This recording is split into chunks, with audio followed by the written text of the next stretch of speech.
Sorry for starting it a bit late. I was doing some stuff.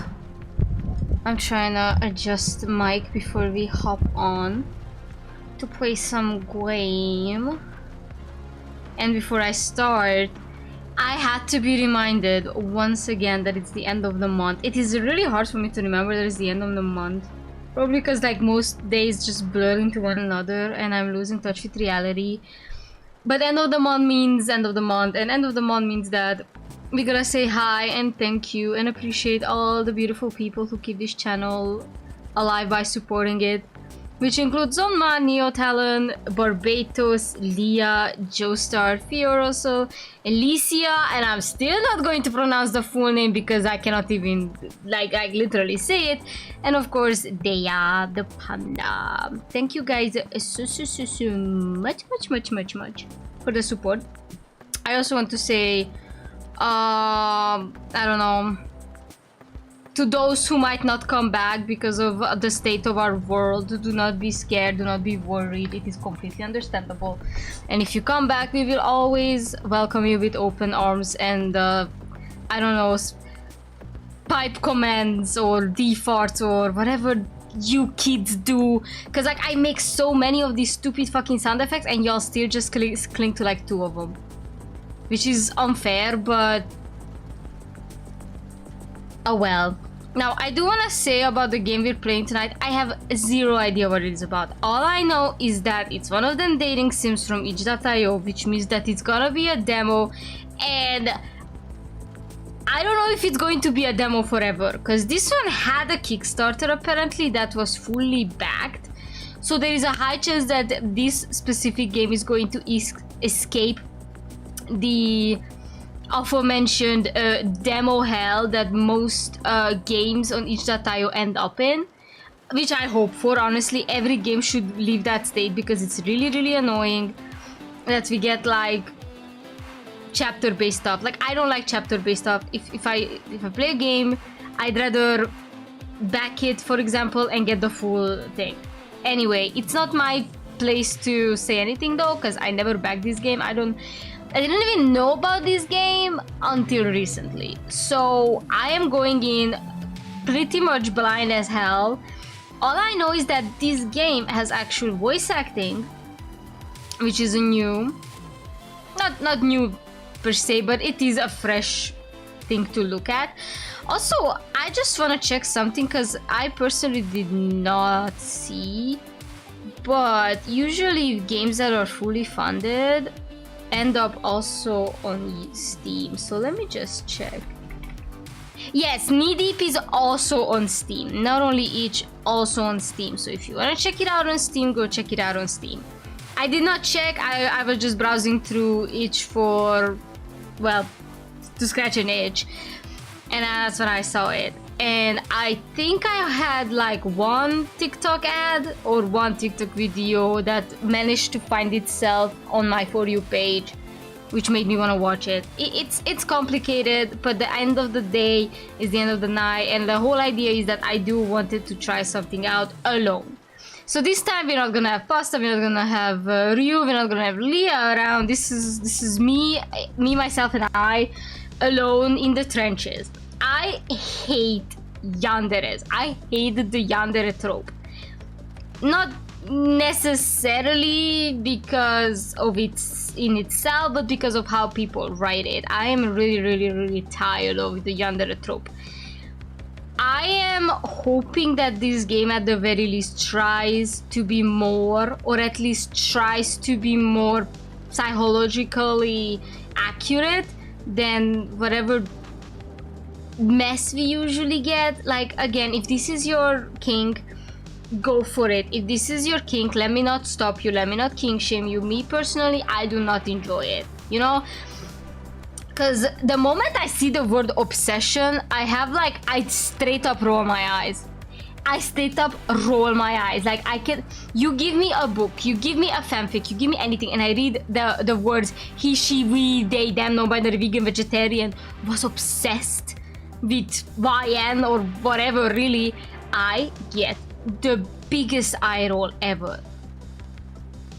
I hate it. I hate it. I'm bored of it. and I hope that this game is not gonna do that much. There are certain people who make the yandere trope feel a bit digestible, and I wanna bring up Brothers Hidato Tomorrow, to those who read BL. Their newest series, Blossoms of the White Knight, is definitely built on such tropes, given how one of the main characters, Shuraka, the love interest, has certain tendencies towards his husband, Tei. And that is, well, probably gonna be a problem later. We are like, what, 24 chapters in as of now. But Tei... yeah, Tei is... I don't think he sees the patterns, but what I wanted to say is that Shuraka does not think of Tei as a weak little thing that he must protect. Yes, he wants to protect him from certain things, but that's more like the politics of it all, or like the court drama, okay? It's a far different thing. Most yanderes are like, oh, I'm gonna have to lock you up because if I don't, someone's gonna touch you. I hate that. I hate that because it screams insecurity. It screams insecurity, and I feel like yanderes and insecure people should not be put into the same category all the fucking time. It's really, really... it's kind of destroying the whole point of, you know, this obsession. You know, like... I just hate it. I feel like it's been far too long and it's been far too annoying. That is one of the reasons I did not enjoy too deeply the Kid at the Back. Like, at the time when we were playing the Kid at the Back with Pasta and Lia, it was obviously fun. We were with multiple people. We were enjoying the art style. We were enjoying the writing when it wasn't so... I don't even know if I can call it like young adult. It was a certain thing. Probably the orbs killing us. Like, the orbs need to go. Stop writing orbs, please. But anyway, as I was saying, it's really obvious that Soul is super insecure, and it just makes me really tired. I never tried 14 Days with You. That is also another yandere visual novel type thing that Pasta personally tried and loved. I saw a few scenes, and I know that you can start a romantic / sexual relationship with the main character really early on, which isn't really a problem. I guess maybe it's the hookup culture, good for them. But I feel like that's also gonna lead to some insecurities. Probably, I'm not sure. I didn't play it, so I'm not gonna judge it. All I know is that the guy there has some really crazy psychological fuck-alls going on for him because of his family. So it's not just like, I saw you and I fell in love with you, you know? It's really stupid. It's really stupid because, like, again, I feel like also yandere dev and the whole fucking yandere simulator also destroyed the perception of yanderes. But that's on a whole nother level because it's about women, and it also feels like... it feels less like a kink and more like a fetish. But anyway, I have yapped enough. I'm just gonna start the game. I didn't even load it up because I saw that it has like an intro scene. So let me reload the whole shebang as quickly as I can. Let me see. Yeah, okay, let's see if the audio works. It does. It's really quiet for me as well, I just want to say.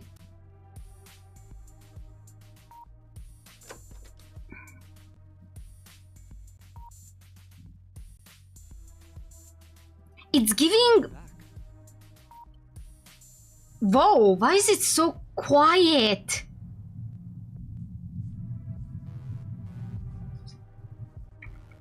It's really, really quiet, and it's on full volume. What the? Who let you have a gun? Who gave you a gun?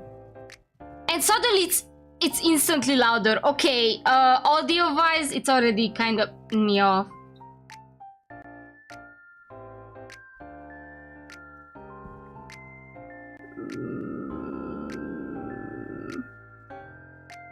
so full. Okay, so just the intro cinematic was horrible. Horrible. Well, the multiple languages, skip. I don't wanna do skip shit. I don't wanna accidentally skip too, so. Alright, I guess you just start. We have to find a man that is less likely to piss me off. Oh, this is character customization. I forgot about that. Oh my god, the angles on this guy. Oh, you can stack them. Okay, so you can stack them. Just like in Data 2. Oh, but you cannot stack the moles. That's sad.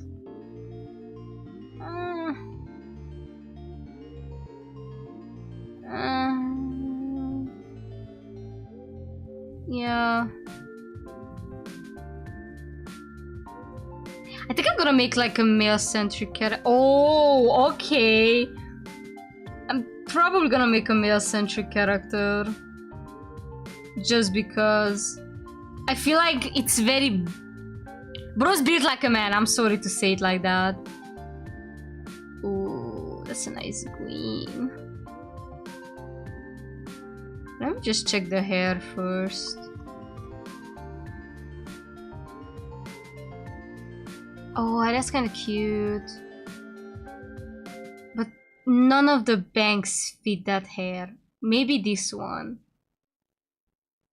Oh, okay, emo ass. You know what? Fair. Let's do emo. Oh, that's kind of nice. Okay. What the fuck? Why did that... Why did the hair reset? I probably clicked, that's why.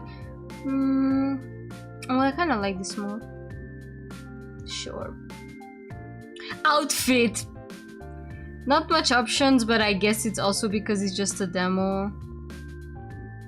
Yeah, sure. Timetable. Oh! Oh, I actually have to make my...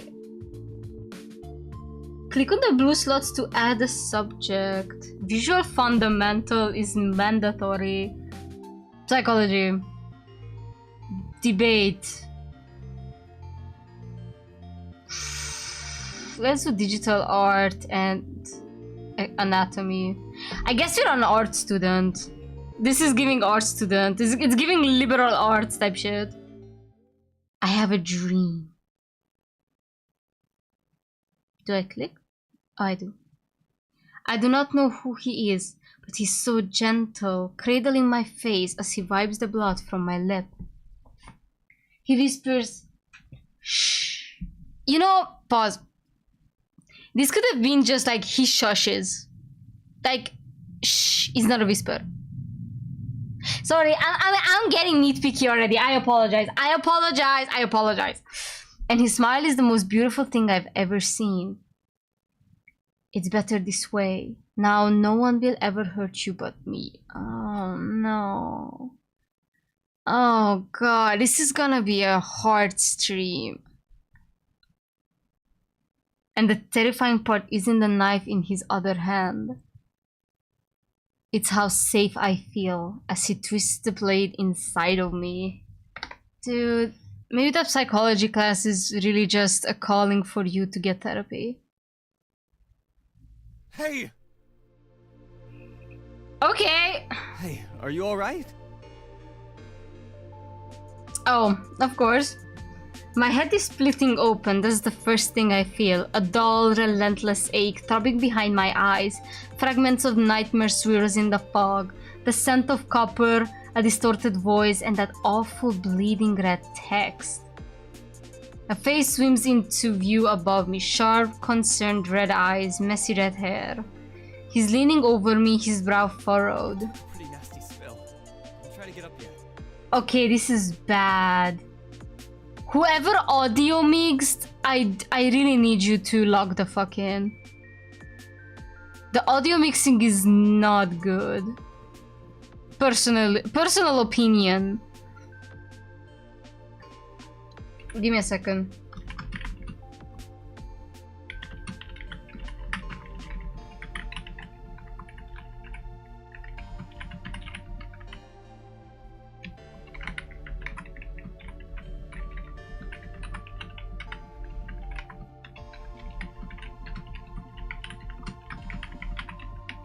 Sorry, I'm all good.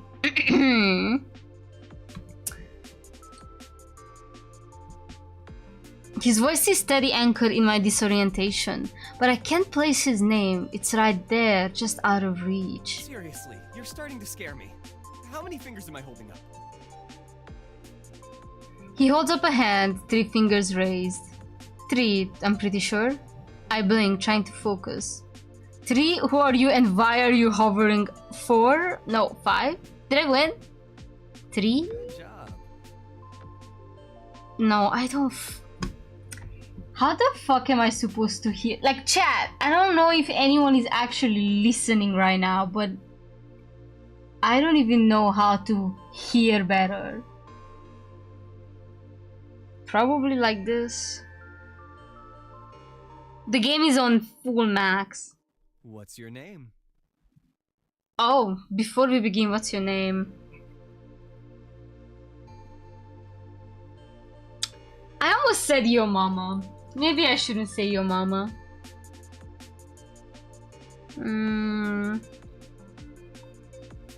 I need a generic, not so generic male name.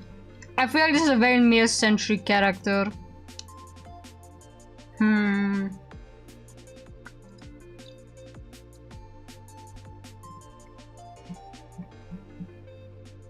Male names. Male name ideas, okay. Liam, Noah, Oliver, Theodore, James, Henry, Mateo, Eli, Lucas, William, Benjamin, Levi, Ezra. Ooh, I might take Ezra. Fuck it, we bowl. I don't care. Okay. Pronouns? Pronouns? It's giving Keres. Pronouns. I feel like I'm a dude. I feel like this is a dude. Okay, good. Not totally concussed. Just incredibly clumsy. Some things never change, huh you?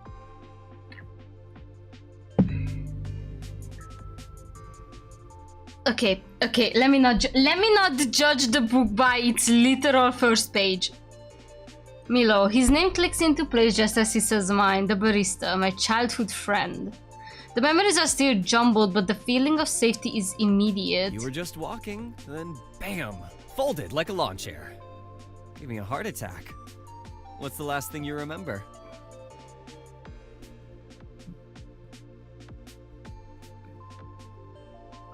Hold on, I'm chewing. I tried to think, but all that comes back is the dream, the words. I had a weird dream, I had words. You look like an angel from heaven.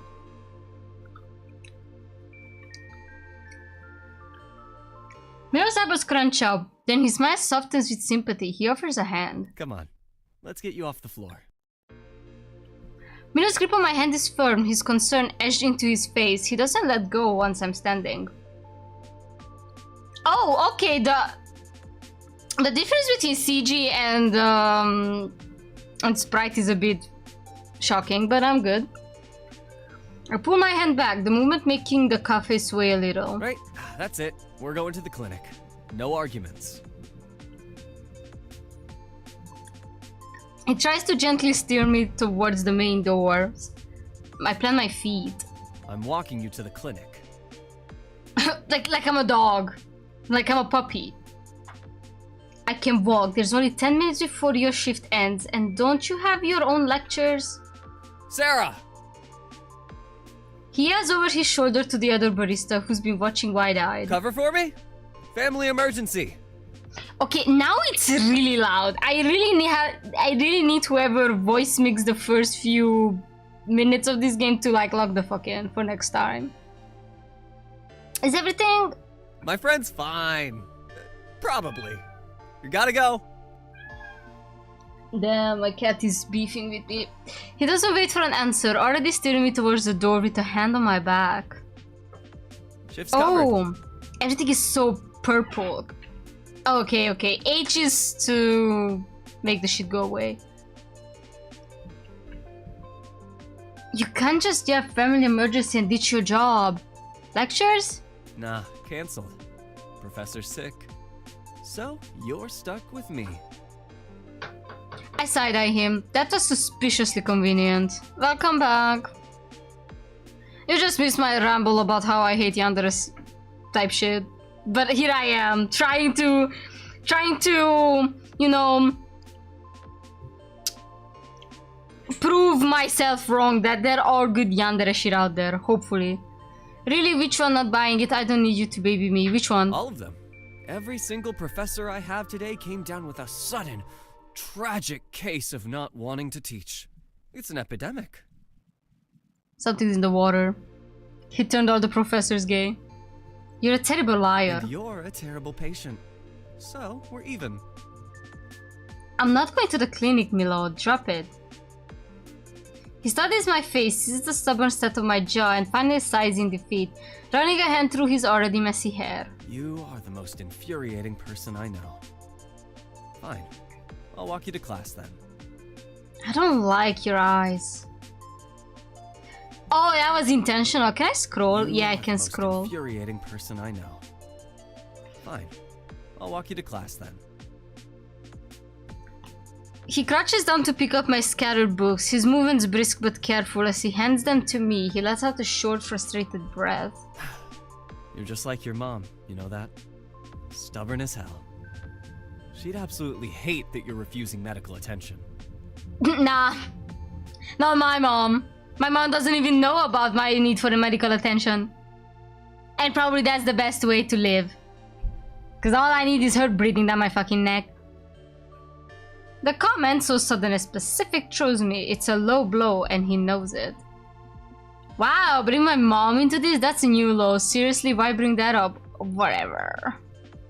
Are you honestly surprised? I sigh, exasperated. Nah, I guess not.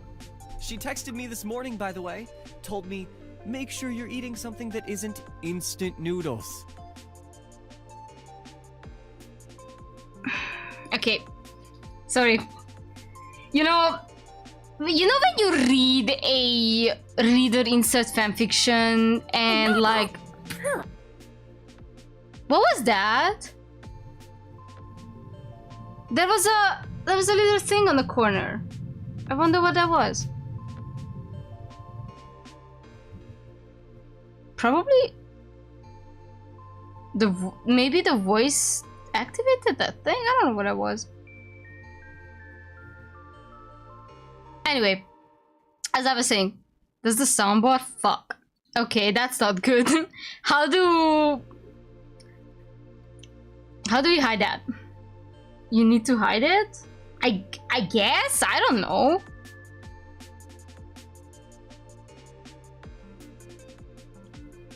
You know what?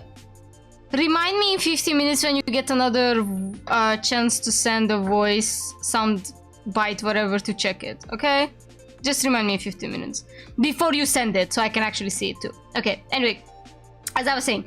So, you know when you read a reader insert fanfiction and you're like middle in it or like wherever really, and then you suddenly realize that is absolutely not how you'd react. Like it's YN, but that ain't my YN, that ain't me, you know? This is how I'm feeling at the very moment. Yeah, sure, there are a lot of games like A Date with Death, both 1 and 2, that make you feel like you're this funny little creature who gets into funny little shenanigans even though like life and death is on the line. Which I guess I don't have so much issues with because the comebacks are funny and who doesn't want to be funny? Period. Then you have the instances when you're playing like Touch-Starved or Obscura where you're more like a bit in a helpless situation trying to find some kind of support from people, and the fact that how they react to you needing help is what drives the story / you to give them a chance or move away from them. That's also more freedom. This instance that I'm seeing right now makes me painted, or makes the main character painted as this helpless creature. And once again, it is going to drive the narrative that the yandere guys are yandere because you are incapable of protecting yourself, and if they don't do that, someone's gonna take you away, which I am so tired of. It's really, really tiresome. Just putting it out there. Again, I shouldn't judge the book by its literal front page, but you know, I'm alone. I'm not here with Pasta or Leah or you to either carry the narrative to a more comfortable way, or you know, trying to ease it because they are different type of readers than I am. I am 100% more honest than I would usually be. Not that I'm not, it's just that when you're with multiple people, you don't really have time to be honest. Now I'm starting to feel like I'm going to nitpick a lot, and I apologize to everyone who has to watch this. That is just me. And I'd rather be honest than, you know, be this is so good type shit, you know? Anyways, maybe as I'm going in, I find the man that is not gonna infuriate me. Also, I don't like childhood friend trope. I genuinely do not like childhood friend trope. You've been my friend since childhood. I am not gonna start dating you. Your place is next to me on my wedding, reading the fucking best man speech. You are not going anywhere near me. I never liked the best friend trope. Ever. It's really, really infuriating. My mom told me to try not to burn the cafe down. See the difference in parental expectations? No.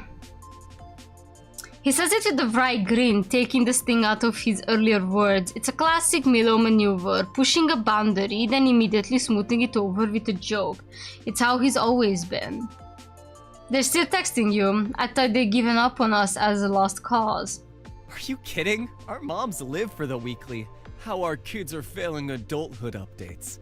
I'm pretty sure they have a shared calendar tracking our poor life choices. Did you forget to send a live message? I didn't? Oh my god, did I forget to send it on Twitter? I might have sent it everywhere but on Discord, in which case I apologize. I genuinely sent it everywhere but on Discord, and I went in. Sorry. I was just so eager to fucking get my brains squashed by the cacophony of colors and bad choices in dating. We've seen it live. That's great. That's great. Anyways, we reach the steps of my building. Milo shoves his hands in his pockets, looking up at it. You good from here? Promise you're not gonna faceplant the second you're out of my sight? I promise. Yeah, well, next time you wipe out, I'm just gonna roll you there in a wheelbarrow. See you later. He gives a lazy wave and turns to leave. I slide into a seat near the back of the hall, the chair cracking under my weight. Professor Eleanor hasn't arrived yet, and the room buzzes with the low chatter of students. My head still throbs, a dull reminder of my clash landing in the cafe. Needing a distraction, I pull out my phone, thumb hovering over my social media app. My head's a little foggy. What's my username again? Okay. I also want to say social media app is like, we wanna touch every subject, but also none of them. I'd personally just make up a fake Twitter or a fake TikTok or a fake whatever, and it's more believable that you as the character are using something. Hi Theo, welcome. Enter your username.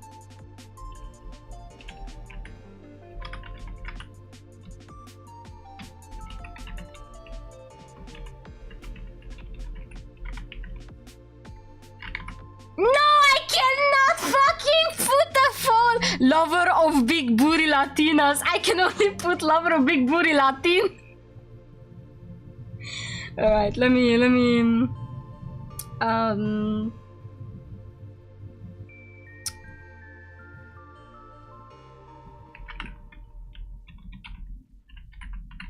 can I wait, I wrote Latinas? No!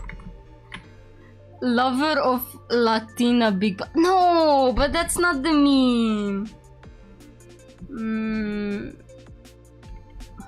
Okay, I got a better one. DL for big booty Latinas. Like we're down low on big booty Latinas. We're mainly gay, but we're down low for big booty Latinas. I think that's beautiful.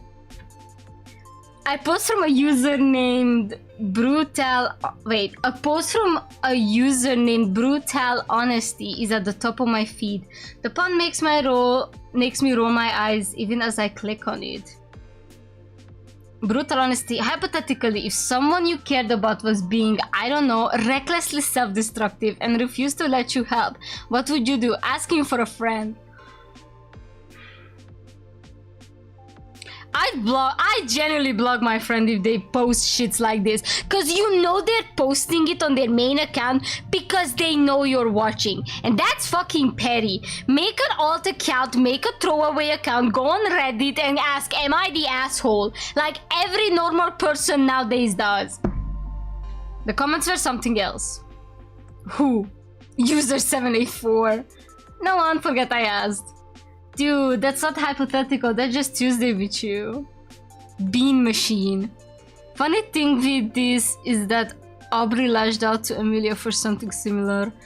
Oh, we talk about Dance Central, the VR game. Those two are lesbians, I don't care.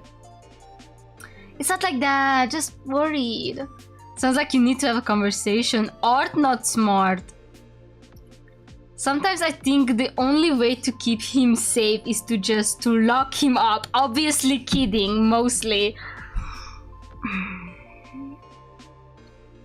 You know, if I would make a yandere visual novel, putting it out there, if I would make a yandere visual novel, I would give you a couple of choices and not tell you which one is the yandere, and you have to figure out yourself. And then when you make a bad choice, it feels like you made a bad choice. This, because I know the type of game I'm already playing. If it is not my kink, it is not going to cater to me. And so far, it's neither catering nor kinking. The kink is not kinking, chat. I found out this comic story for the game today. Oh yeah. Lock up? That's taking it a bit far, no? Then I noticed something's off, something that makes me have a blink twice. I blink again, trying to focus. The man at the front isn't Professor Eleanor. He's scribbling complex equations I haven't seen since high school. Astrophysics? The wave of hot embarrassment washes over me. Wrong building, wrong class. Entirely wrong hemisphere of campus. Panic ignites in my chest. I have to get out. In my haste to stand, my backstrap catches the chair's leg.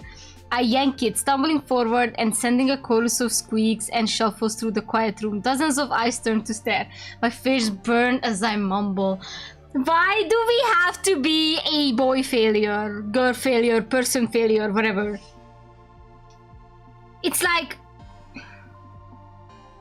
powerful people or like people who have it all together cannot have stalkers. It's always people who are famous, people who are insecure, or people who are straight up just... I guess it's the appeal of a yandere to take care of you, but that's more like... I don't know.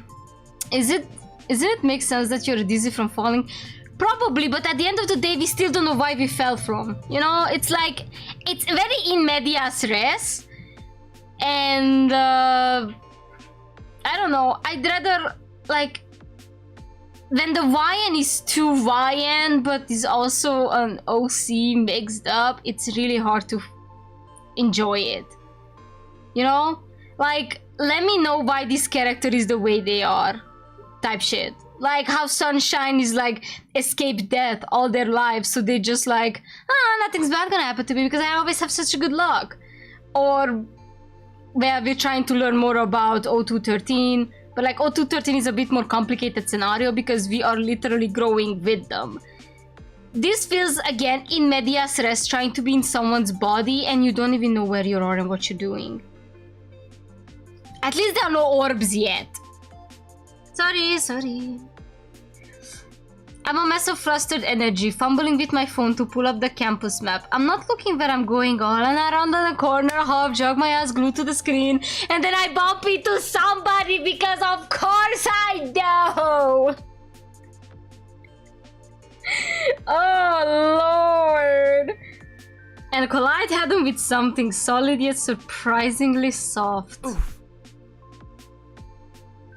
Big oof energy type shit. I shut up. A clatter of what sounds like metal pencil case hitting the floor. A sketchbook goes flying and its pages scatter across the linoleum. I'm fine. Why does he have peas in his hair? Like straight up. Anyway, we both land in a heap. I'm sprawled half on top of him, my phone skittering away. Oh my gosh, I'm so sorry, I'm so late, I wasn't looking, just my luck. Of course this would happen to me. Fuck, sorry, you came out of nowhere. Sorry, I'm trying to see the scribbles, but...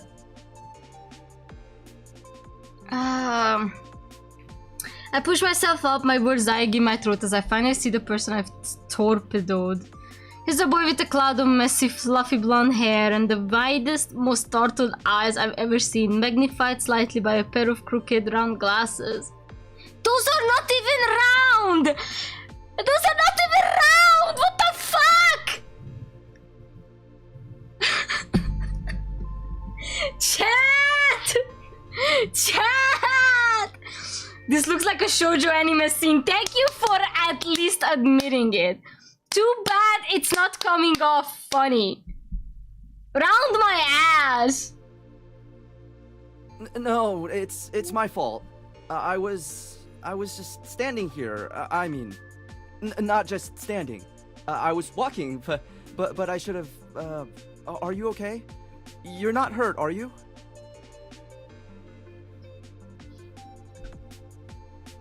He's talking with a mile a minute, his own words stumbling over each other. He pushes his glass back up his nose and the look of pure horror draws on his feature as he registers the sea of paper around us. Oh no, the sketches.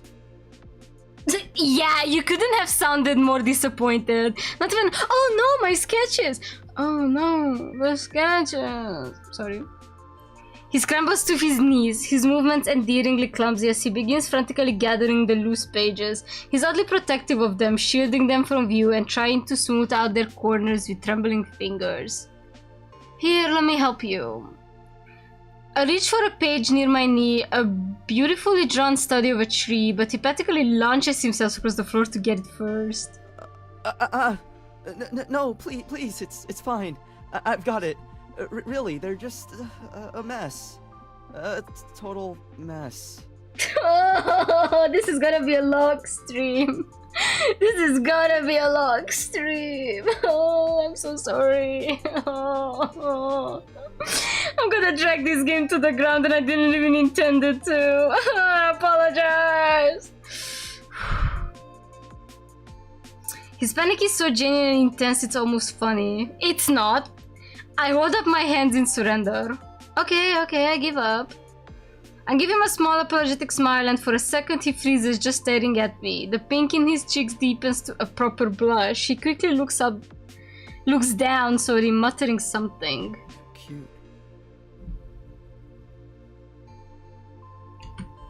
Excuse me, did you just call me cute? You're not so bad yourself. Ooh, let's get smooth with it. Thank you. Okay, the sprite doesn't look so bad, but I still need to understand why there are peas in his hair. My own heart does a little flip. I gather my own things, my mind still racing about being late. In my rush, I scoop up a few stray papers near my feet, assuming they're my own printouts. They are not. And shove them haphazardly into my open bag without a second glance. That is a secret device that will come handy later. The problem is that saying that assuming it's mine already puts a lot of like light on them, you know? They're probably gonna be some incriminating shit, like they usually are.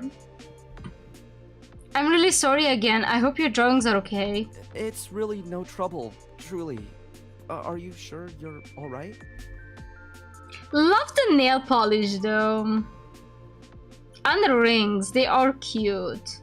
But the whole drip is... Also, those glasses are still not round. I refuse that. That is not round glasses. Those are rectangular at best. He's now holding his massive sketchbook to his chest like a shield, his eyes full of genuine concern, even though I'm the one who plowed him over. I'm fine, just late. Bye! I give him a final rush wave and take off running down the hall, the image of his blushing, flustered face stuck in my mind. I burst through the door of the correct lecture hall, breathless and feeling like I'm just run a marathon. Professor Enor is already at the podium, her sharp eyes spinning me to the spot as I sink into the nearest empty seat, my heart hammering a frantic rhythm against my ribs. So here's the thing, right? If you went to college, I don't know how college is, if you went to university, for example, like Romanian universities, if you miss a course, like the type of like classes that are not seminars, you know, not mandatory, not laboratories, like not lab classes, no one gives a shit. Genuinely, no one gives a shit. Not even your teachers. If they do, that means that they have no better things in their life. Like at that point, I would have taken just straight up take a break and like gather my thoughts and think, why the fuck did I fail in the middle of a cafe? You know, like, it's not reasonable. Probably because I don't know shit about the main character as well, which is not helping. But yeah, like, you know, this is what I mean when the YN story does not feel like a YN story. Like not my YN, not me. As I try to slow my breathing and blend into the floor, I risk a glance around the room. Jesus. There, 3 rows ahead, is the boy from the hallway. The fluffy blonde hair is unmistakable. As if he can feel my gaze, his head snaps up. His wide green eyes scan the room behind his round glasses before they land directly on me. Okay, technically, we were the ones who said goodbye first and ran for this room. How did he manage to get here before us? Like how? Anyway, I'm nitpicking, I'm sorry. That's just... Logic dictates that I do this. He's here. Of course he's here. This is the art building. I literally just bulldozed an art student on my way to an art class. I sink a little lower in my chair, wishing I could disappear. Professor Eleanor's voice cuts through my mortification. For today's practical, you will pair up. You and Riley. Okay, but like, can I be the teacher though? when literally the teacher is the first thing I look at, like, hello! Baddy is not paid enough to be here. My stomach drops. Riley, so that's his name. Because of course we are paired. That is alright. That is completely alright. Across the room, Riley's head pops up from behind his canvas. He looks less surprised and more like a man who has just been handed his own death sentence. He offers Professor Enor a weak, nervous smile before gathering his things. He settles into the seat next to me, a little breathless. He carefully avoids my eyes, focusing instead of rearranging his pencils with intense concentration. Hello again. It's a surprisingly small campus. His voice is soft, but the nervous tremor is gone. Oh my god, I have to tell you all this. So I saw this one video about some girl talking about how his landlord told her that, hey, you're behind payments for 2 months. You gotta pay up. And she was living with 2 roommates. And one of them was like, okay, let's check the bank you know, extras, the banknotes, whatever. And they were checking the all the papers, and the 3rd roommate had literally the most dog shit documentations ever. Like, Like names were incorrect, fonts were incorrect, and then she tried, they were like, why is your bank extras not correct? And she's like, oh, I don't know. And like she tried to contact her bank, and apparently someone took up a lot of loans on her name and the bank account, and now she's like on a fraud and her account was closed. And then the story just keeps on dragging because it's clear that this girl is lying, like straight up lying, going so far as to lie about the university they've been taking with the girl who posted the video for at least a year. Now, I don't know how true this is, but according to the poster of the video, she said something along the line that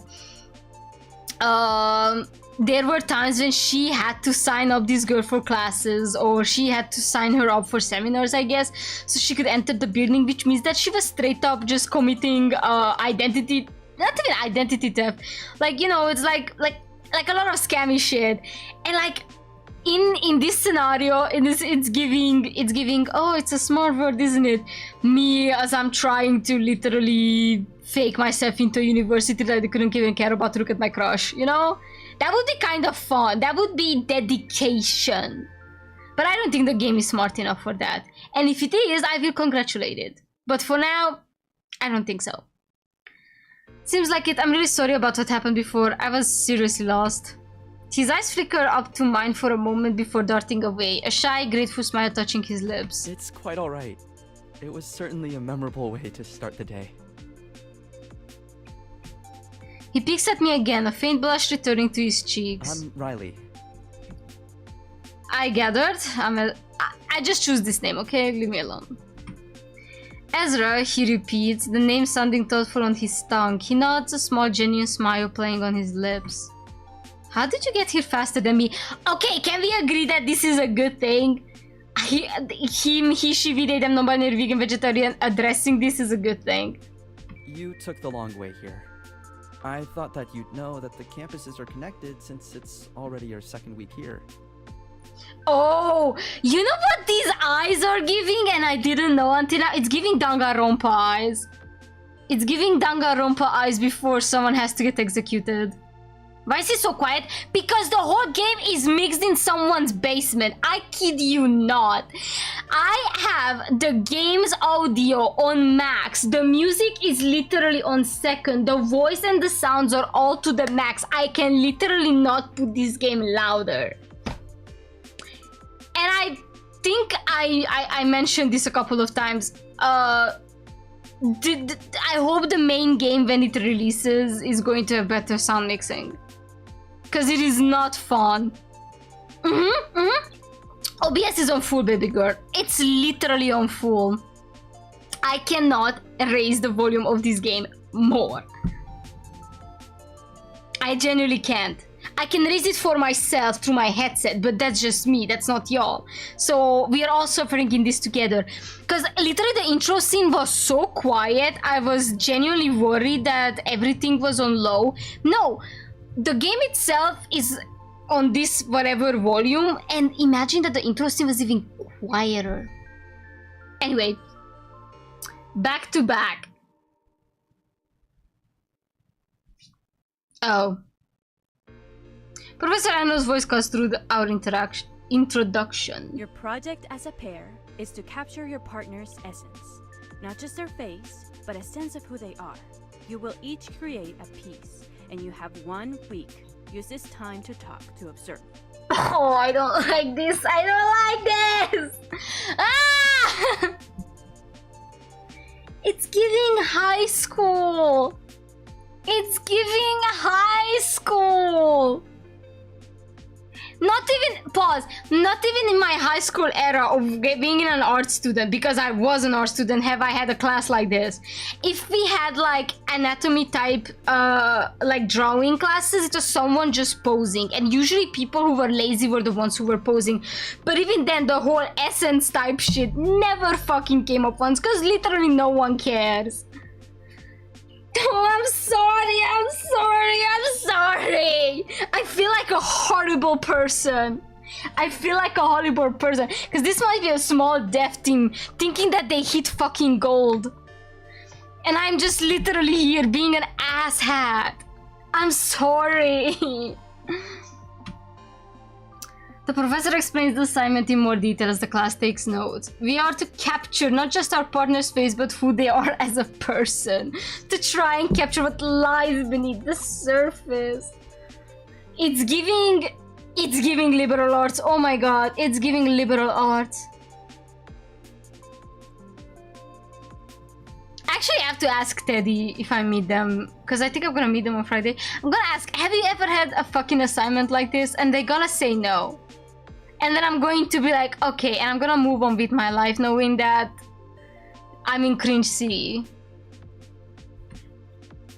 Riley's eyes widened slightly at the assignment, a flicker of excitement crossing his face. So, how should we approach this? Would you prefer to draw first, or shall I? I'm flexible. Oh, I'm sure you are. I'm sure you are. We could take turns. Maybe we can meet up in a few days after we, you know, actually introduce ourselves properly. A relief that washes over his face is palpable. That's a perfect idea. Much more logical. He takes a visible breath, straightening his glasses. Proper introductions then. I'm Riley, first year. Fine arts major with a sculpture focus, though I draw constantly. Fine arts, right, sure. Let's go with that. First year, also fine arts. I don't care. I had a feeling. Your style has an artistic feel to it. And I've seen you around, actually. You often read under the big oak tree near the Humanities building, the west side, where the afternoon light's particularly good.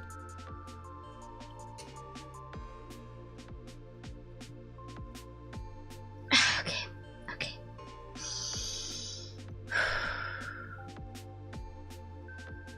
I feel like I'm watching Kissing Booth. I can't quite describe this, but I feel like I'm watching Netflix's original Kissing Booth. It's like, it's bad. It is bad. But like, you're already there. You already paid for Netflix. You already downloaded the game. So you might as well fight through it. If the third love interest is not gonna be impressive, so how traumatizing is this one? It's not traumatizing, Pasta. It's underwhelming. I feel like this is the best way to describe this game. It's really underwhelming. The art is fine. The writing is very Wattpad. That is literally the best way I can describe it. It's not AO3 level, it's Wattpad level. Sorry. Sorry to this man. Sorry to everyone. And yeah, the sound mixing is probably the worst part of it. He says it all smoothly, but a telltale pink creeps up his neck, betraying his calm delivery. I notice light and compositions. It's a habit. Sure. Sure. What are you, a fucking moth, bitch? Sorry. I am going to be mean, and I am going to have to apologize to the fans of this game, because there probably are people who like this project. Do you guys think that they're gonna SWAT my house if I say more? Do I have to be that scared? Hope not. You're very observant. It has its uses. Drag his ass, he's blonde man, he deserves it. Nah, you're fine. Okay, cool. For our project, we could meet at the campus cafe in a few days. The light is decent and the coffee is passable. Unless you prefer another location. I'm open to suggestions. The cafe sounds perfect. The bright beaming smile he gives me is worth all the earlier chaos. It's pure and unguarded. Excellent. It's a plan then.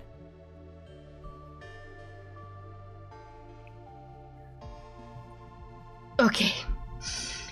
I genuinely need to breathe through this. He pulls out his phone, his movements now sure and steady. May I have your number? To coordinate. Your number, Miss Ma'am, may I? I know, then give it to him. He types it carefully, his thumb's hovering over the save button.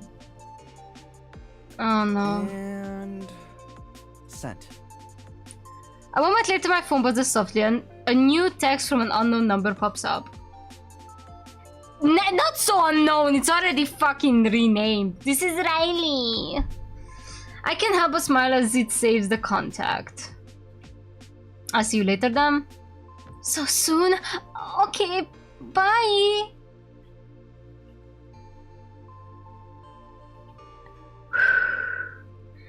The walk home is quiet. My head finally feels clear, but my phone lights up one too many times.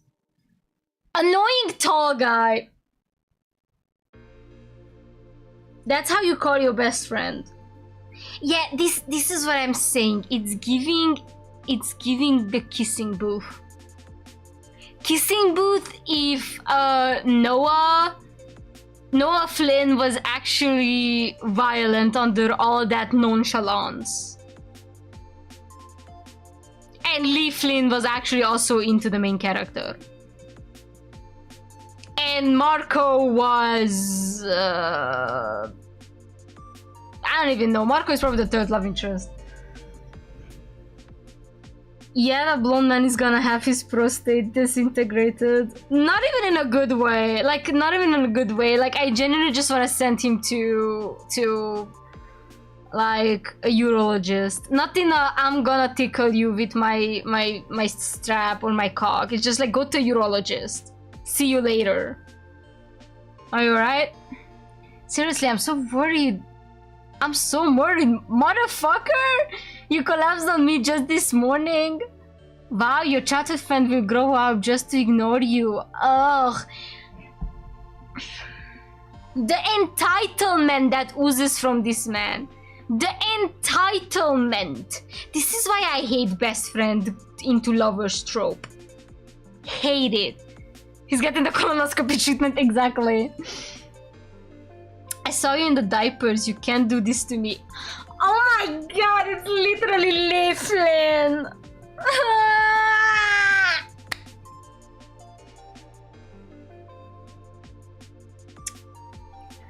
Biggest red flag.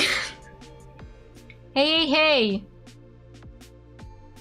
I'll text you back just so I can ignore you later. I'm dead already, too late. I'm fine, chill out. I don't know, I just have a headache. Can we talk about the diaper part? No, we're not talking about the diaper part. I'm dead already, too late. Hi already dead, this is Milo. I'm struggling. I'm struggling. The phone call came my way, obviously from none other than Milo himself. I reluctantly pick it up.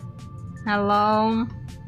There's a sharp intake of breath on the other end, followed by a voice I know too well. How do you feel? Alive, fake a cough, worry too much. You worry too much, I'm fine. This is giving...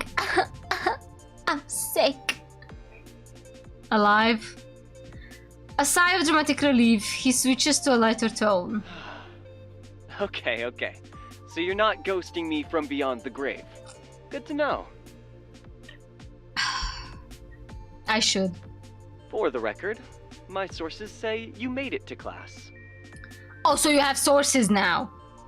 Still wondering what sources you have. And apparently caused a scene in the hallway that involved tackling some poor, unsuspecting art student. You really can't go 5 minutes without causing chaos, can you? Again, riding on the I'm so helpless that I make everyone's life a misery type shit. Ah! Ugh! I can particularly hear the green in his voice. His name is Greeny?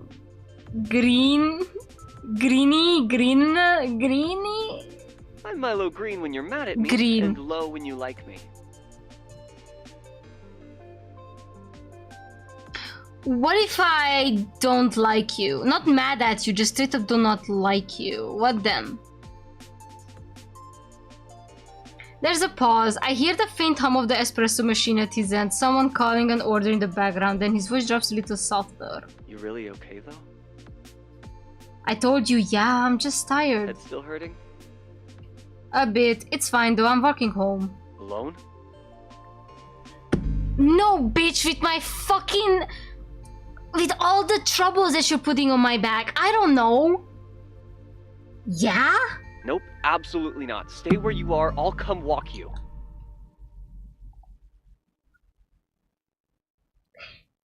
Girlies, if this is your king, get yourself a dog. Genuinely. Get yourself a dog.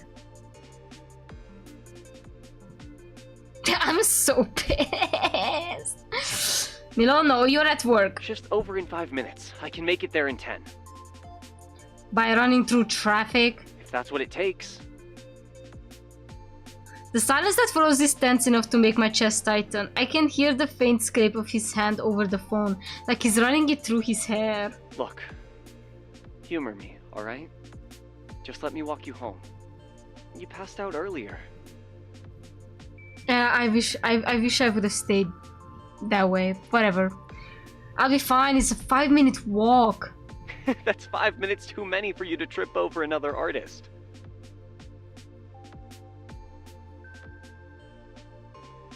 You're never letting that go, are you? Not a chance. He sighs again, a long, weary exhale that sounds like he's condescending, sorry. But I know that tone is the one he uses right before finding a loophole. He's giving pathetic man who yearns. But this is not good yearning. This is very overbearing yearning. You know? Like, learn to take a no type shit. Okay, fine. I'll stay on the phone until you're home. You're kidding. Step 1 of remote escort duty. Now start walking. Because I can tell you've been in one place this whole time. Of course you can! I'm pretty sure the whole park is covered in fucking security cameras for all you care. God! You have way too much money for a fucking barista. Whose body parts did you sold on the internet? Are you stalking me or just psychic now? Of course she's stalking you. He literally texted on social media that he wants to lock you up.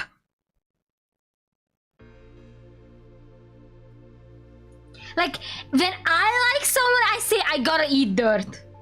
Or, you know, I gotta fold or something, not I gotta lock you up. Sometimes you get your prostate tickled. I just know he sells livers on the free time, for sure, for sure. I just know how you are. You're probably hovering near the park fountain, pretending to move, but really arguing with me. Oh, so now you're just straight up... Oh my god. Scary Racket, actually I've been working circles, so... no I'm not.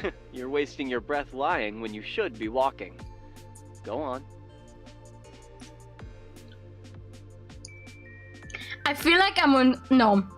I'm not saying anything. I feel like the third love interest is going to either... Never mind.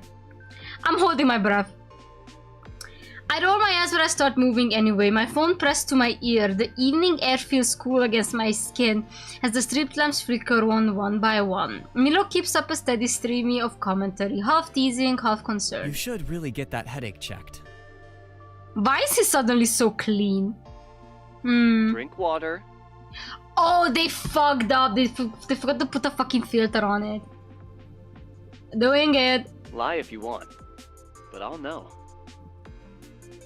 Which is really, really not comforting. By the time I reach my apartment door, my head's pounding a little less. Okay, I'm home. Mission complete. See?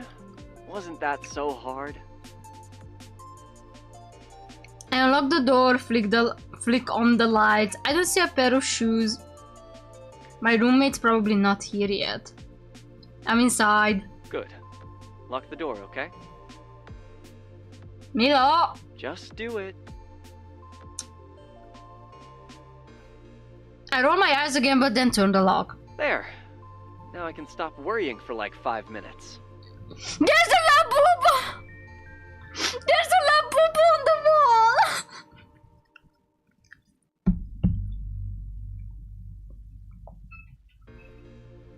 finally, something to appreciate in this fine art. Oh my god. Oh, that's a lafufu. It's one of the two. It's funny enough. I'm crying, not a labubu. You worry too much. Yeah, I know. Night, you. Text me if your head gets worse. Good night, Milo. He doesn't hang up right away. I can hear his quiet breathing for a few seconds longer before the line clicks. Alright, let me see what's in this room. Oh, the cloud is really cute. The fuck-ass labubu is everything. I ran as fast as possibly to my room to be greeted by the wonderful thing that would never leave my side or betray me. My bad. Oh, they have a Chikawa! Oh, the Chikawa is cute. That's an anime figurine, but I cannot tell you who that is. The fucking fish. Oh, of course. They literally pause. You cannot see it because of you, chat. Let me turn your chat off for a second. Where is you, Dasha? They straight up have a piece of art of the guys.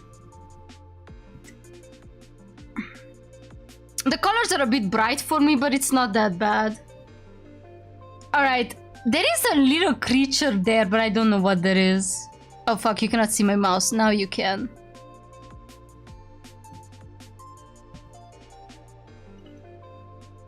I'm trying to see what else is here.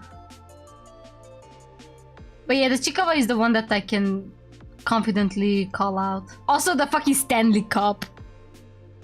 Finally home. The quiet stretches for a moment before I decide what to do next. Scroll to social media, study, take a nap. I'm completely wasted. This day has left me exhausted. Hell, I feel as if any kind of remaining energy I held in my body just dissipated as soon as I entered the room. I limp as I make my way to my bed, promptly face planting into the pillow. I black out, letting myself sleep for at least an hour or two.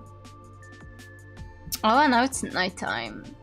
I get startled by the sound of the front door clicking shut. The room is dark, the only light a pale blue from the street lights flickering through the window. I fumble for my phone, 7:30 p.m. So we're in autumn? A heavy tread, familiar and deliberate, moves through the living area. It's Anthony, my roommate. We moved into these dorms 2 weeks ago when the semester started, and Anthony was just already here. He's a man of few words, mostly communicating in grunts and hmms, but he's surprisingly good listener when I ramble about my day. Milo, after one brief assessing mating, had just shrugged and said he seems solid, quiet, which from Milo was a glowing endorsement.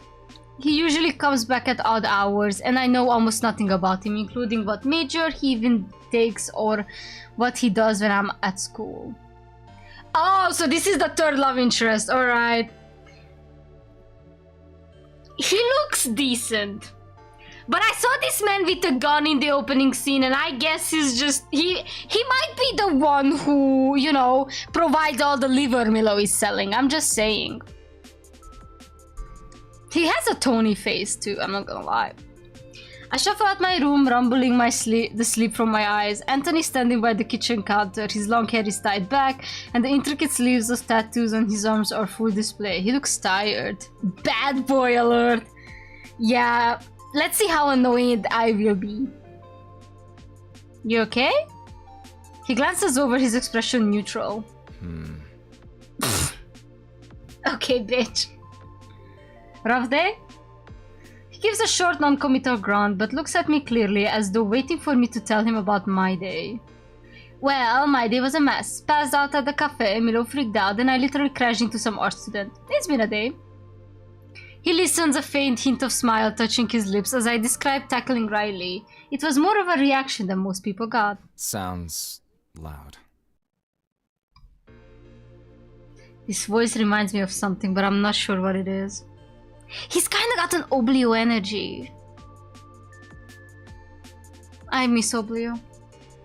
You have no idea. Anyway, I'm gonna try to be productive, do some laundry. He nods, turning to grab water from the fridge. Need help?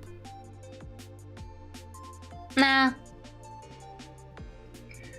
I head to the small laundry basket in the corner of the living area, mindlessly gathering my own rumpled clothes from the day. On autopilot, I scoop up Anthony's small pile from the from beside it, a couple of dark t-shirts and his jeans. One of them is bloody! One of them has to be bloody! Wait, what?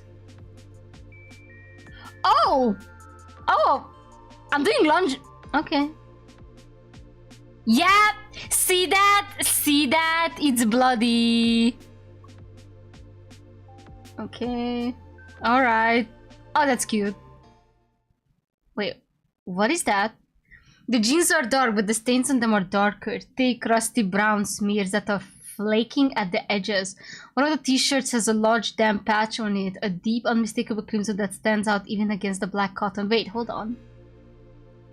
Is it? Okay, that's the undies. It's the hoodie. These are the pants. I don't see anything on this one. Neither on this. Or this. Blood. A lot of it. My sleep-addled brain short circuits for a second. I stare at the clothes in my hands, then back towards the kitchen. Enter is leaning against the counter, sipping water, looking perfectly calm. The most soul, whatever his full name is, looking motherfucker I've ever seen.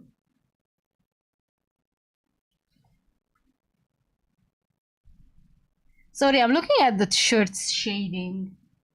It's...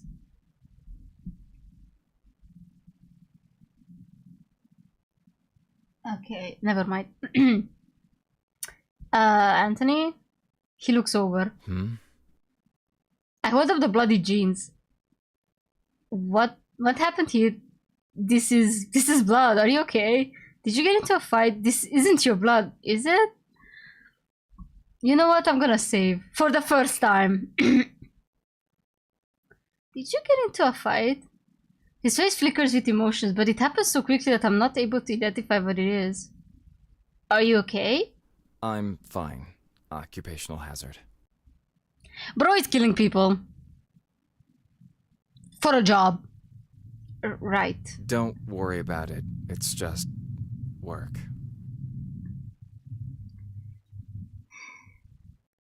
Alright. If you say so. Work? What kind of work? You're a terrible liar. What kind of job coats you in blood? I don't know, bitch! Probably assassin! Butcher shop. Messy day. Okay, never mind. That's a plausible lie. He says it evenly, but there's a finality in his tone that feels like a closed door. He takes the rest of the clothes from me. I'll handle mine. Don't want to ruin your stuff. I wanted to say butcher. Damn. Damn, you're reading this bad boy better than any of us.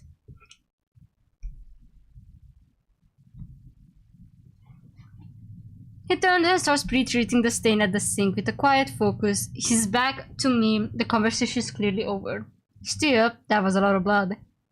Right. Okay, just be careful, right? He glances back over his shoulder, and for a split second, I see something unreadable in his eyes before it's gone. I go silent for a while. I need to wash my stinky hair. You know what? Have a here, baby girl. Always am. I like this guy the most, but probably because he speaks the less. Which says a lot. Butcher shops are aprons and gear. Why are his personal clothes so used? Sorry. Wait, I should ask him more questions. What's your major? What's on your mind? What do you do for fun? What's on your major? What's your Suddenly. major? Odd timing. You never said. You never asked. I study with Eleanor, a professor, Eleanor. Fake asshole! Fake asshole! I do too. Never seen you though. Oh? He looks uncomfortable, avoiding my gaze. She one-on-ones me, teaching me literature since we don't have a course here on that. I thought we had one? Greek literature. The tragedies. Baby girl, you suck at this. I let out a short laugh, shaking my head. Fine, fine, I'm done. Let's try something else. What's on your mind? I don't know, I've been telling you about my day every day since we met, but I don't know what's on your mind. Well, I'm currently wondering why we're having a heartfelt conversation in front of the laundry. I glare at him and he gives me a soft smile. I let out a short laugh, shaking my head. Fine, fine, I'm done. What do you do for fun? I like riding on my motorbike. Why? Oh, okay, so you are just Oblio, but from Wish. Because I wish you were him. I'm sorry. I apologize. I just miss my husband. I miss him a lot. I love... So this character, Oblio, is from Dance Central. He's so fucking funny. When he's depressed, he like... In the VR game, he texts you like... He sends you like a voice message where he's like, I'm sorry, friend. I need to get off the grid. I'm going to ride my motorcycle in hope of finding some good tacos. But he keeps saying that he's gonna get off the grid. Like he's gonna kill himself. And every single time I'm like, no, Oblio, don't do that. Just get some tacos. I love him deeply. His daddy issues are really attractive. I don't know, just wanted to ask. You also like those TV dramas? He rolls his eyes and I stare, not expecting that. Why'd you ask when you know? I let out a short laugh, shaking my head. Fine, fine, I'm done. Fine. He gives a satisfied nod, turning back to scrubbing at the stains in the sink. The water runs pink. I quickly separate my own clothes, the bright whites and pastels, a stark contrast to his dark, bloody fabrics, and shove them into the machine. The rest of the evening passes quietly. Anthony retreats to his room, and I do too. It's way too late, 11:18 p.m. I should sleep, but there are no classes tomorrow. I mean, like, I could just stay up the whole night. Let's stay up. No, save. Let's stay up. I must have fallen asleep at some point, but I still feel dead inside. My phone lies discarded on the bed next to me. On the bright side, I replied to all my texts, scrolled on TikTok for hours, and read fanfiction for a few more. Yay, of course they read fanfiction. Of course they do. My problem is that they probably read it from Wattpad. What else is there to do? There's no class today, yet I don't feel like getting out of bed quite yet. Just then my phone lights up in an intense and bright red. What the hell? My heart starts to pound. I pick up the device like it's a bomb, which it very well could be with the way it's glowing. As if waiting for me, the screen glows begins to fade when I pick it up. No longer blinding, I can read the words that appear. Welcome, are you ready to play a game? It's bold with black background and blood red letters that force me to blink in order to adjust my vision. A game? What's this, some kind of virus? I remember clicking on any suspicious links.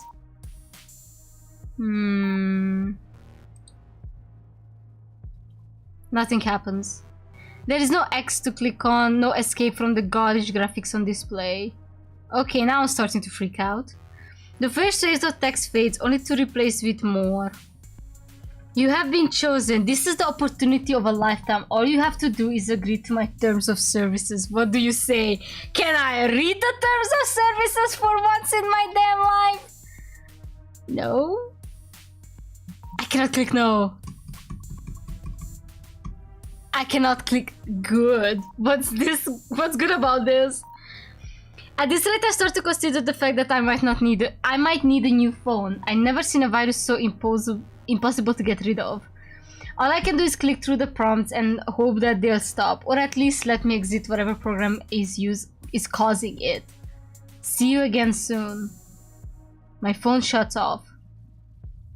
When I power it on again, everything is normal. I check all my apps, my pictures, my settings, all normal. I exhale slowly, feeling a mix of relief and curiosity. The hell even was that? I shake my head, trying to loosen the creeping feeling of unease building up in my chest. Whatever, it's gone now. I guess that's a good sign as any to get out of bed. What to do next? Clean my bag, check my phone. Should we check it again? No! Wait, we have the guy's drawings in our bag. I'm kinda curious. Oh gosh, the hell hole that is my bag. It's so incredibly stacked with heavy books, messy with random papers and scissors thrown everywhere, neat and organized blend. As I dig through my bag, I notice a stack of papers that doesn't feel like mine. What the? I hold it up for me to meet my eye. I pick one up. It's a beautifully detailed study of a tree. Another is a sketch of a hand. My memory flashes back to yesterday, crashing into Riley in the hall. The beautiful fluttering snowstorm of his sketchbook pages. Me scooping up my things in a frantic, embarrassed rush. Oh no, I took his drawings. And I think I ripped one? Let's put the ripped pages back together. Oh, and it's us! And it's us! Because of course.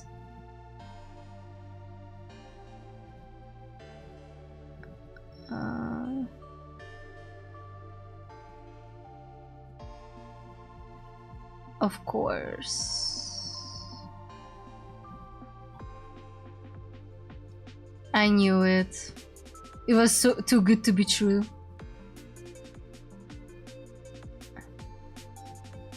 Where's the last piece? Uh-oh. It might be under one of the other ones, and I can't see it. Can I? Oh, thank God, I can roll back. That's not even hiding. That's the peak of your character creation. Yeah, it's not trying to be subtle. Like I put a filter on it, you know. Love the mini game though.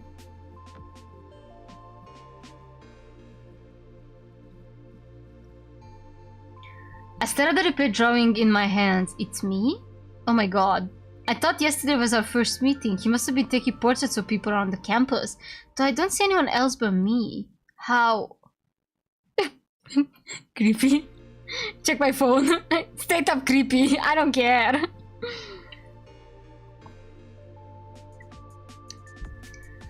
At the Brawl Tall Honesty account, I open the app and navigate to the Brawl Tall Honesty profile, scrolling through the most recent posts. My favorite piece of art is looking a little smudged today. Someone should really teach those other brushes to keep their distance. Oh, and he's so fucking insecure! Ah! Is everyone a stalker in this game? Yes, they're all stalkers. And I kid you not, the roommate is the most... and I hate that I'm saying this. The most socially acceptable one. The most normal stalker, and all he does is just come home at late hours and ask about my day. Okay, I'm good. I'm fine. I live. Some nice person talking to another artist today. The composition was all wrong. The frame was all wrong. Sometimes you just have to crop the distraction yourself. Oh my God, they're gonna have a big yandere off, and whoever is the most yandere gets to live. I hope it's Anthony. He at least looks like he has combat skills. Someone took a nasty spill. If I find out who left that obstacle in their path, we're going to have very serious conversation about the workplace safety. I stop scrolling, a cold feeling settling in my stomach. I keep going further back. Fed the neighbor's yapping dog a special treat. The silence is... Oh my God, he straight up killed an animal! Oh my God, no! Like, no! I'm all up for killing creeps and weirdos around me, but not the dog. Oh. There's a particular kind of high you get from watching something beautiful break. A pity most people are too fragile to appreciate the art in the collapse. The city's pigeon population is getting out of hand. I started a new hobby, pest control with a pellet gun. It's all about the precision. This sexy to you, ladies? Animal cruelty? This sexy to you? Sometimes I put out food laced with anti-freeze just to see which alley cat is the smartest. Spoiler, none of them. I'm gonna throw up. I'm gonna throw up. I am hating it here. Account had so many followers, and for what? People are replying to the post acting similarly to brutal honesty. Maybe even looking up to him. An odd feeling settles on my stomach. Just then the front door clicks open. Heavy familiar footsteps. Anthony's back. Literally the most normal motherfucker so far. I shuffle out of my room, the disturbing post still fresh in my mind. He's standing by the kitchen counter, his gaze immediately landing on the full untouched plate of food he'd left for me this morning. You didn't eat. Oh no, he's lacing my shit, doesn't he? That's why he fainted at the fucking coffee shop. He's lacing the shit.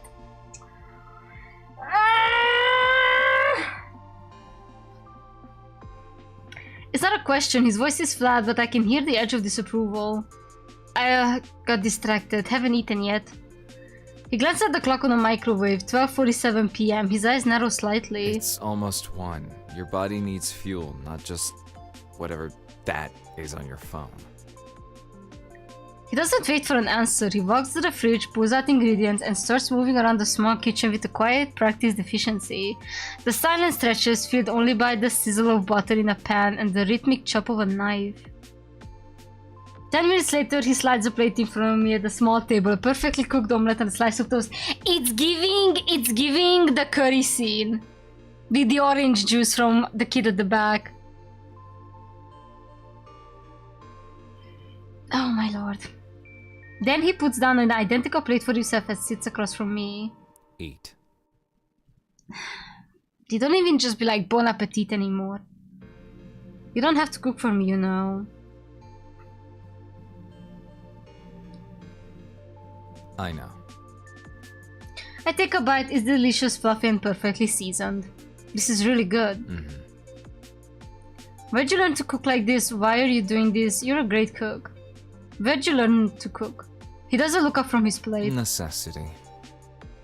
He barely misses a beat. He motions to my plate and the food still left on it. It's gonna get cold.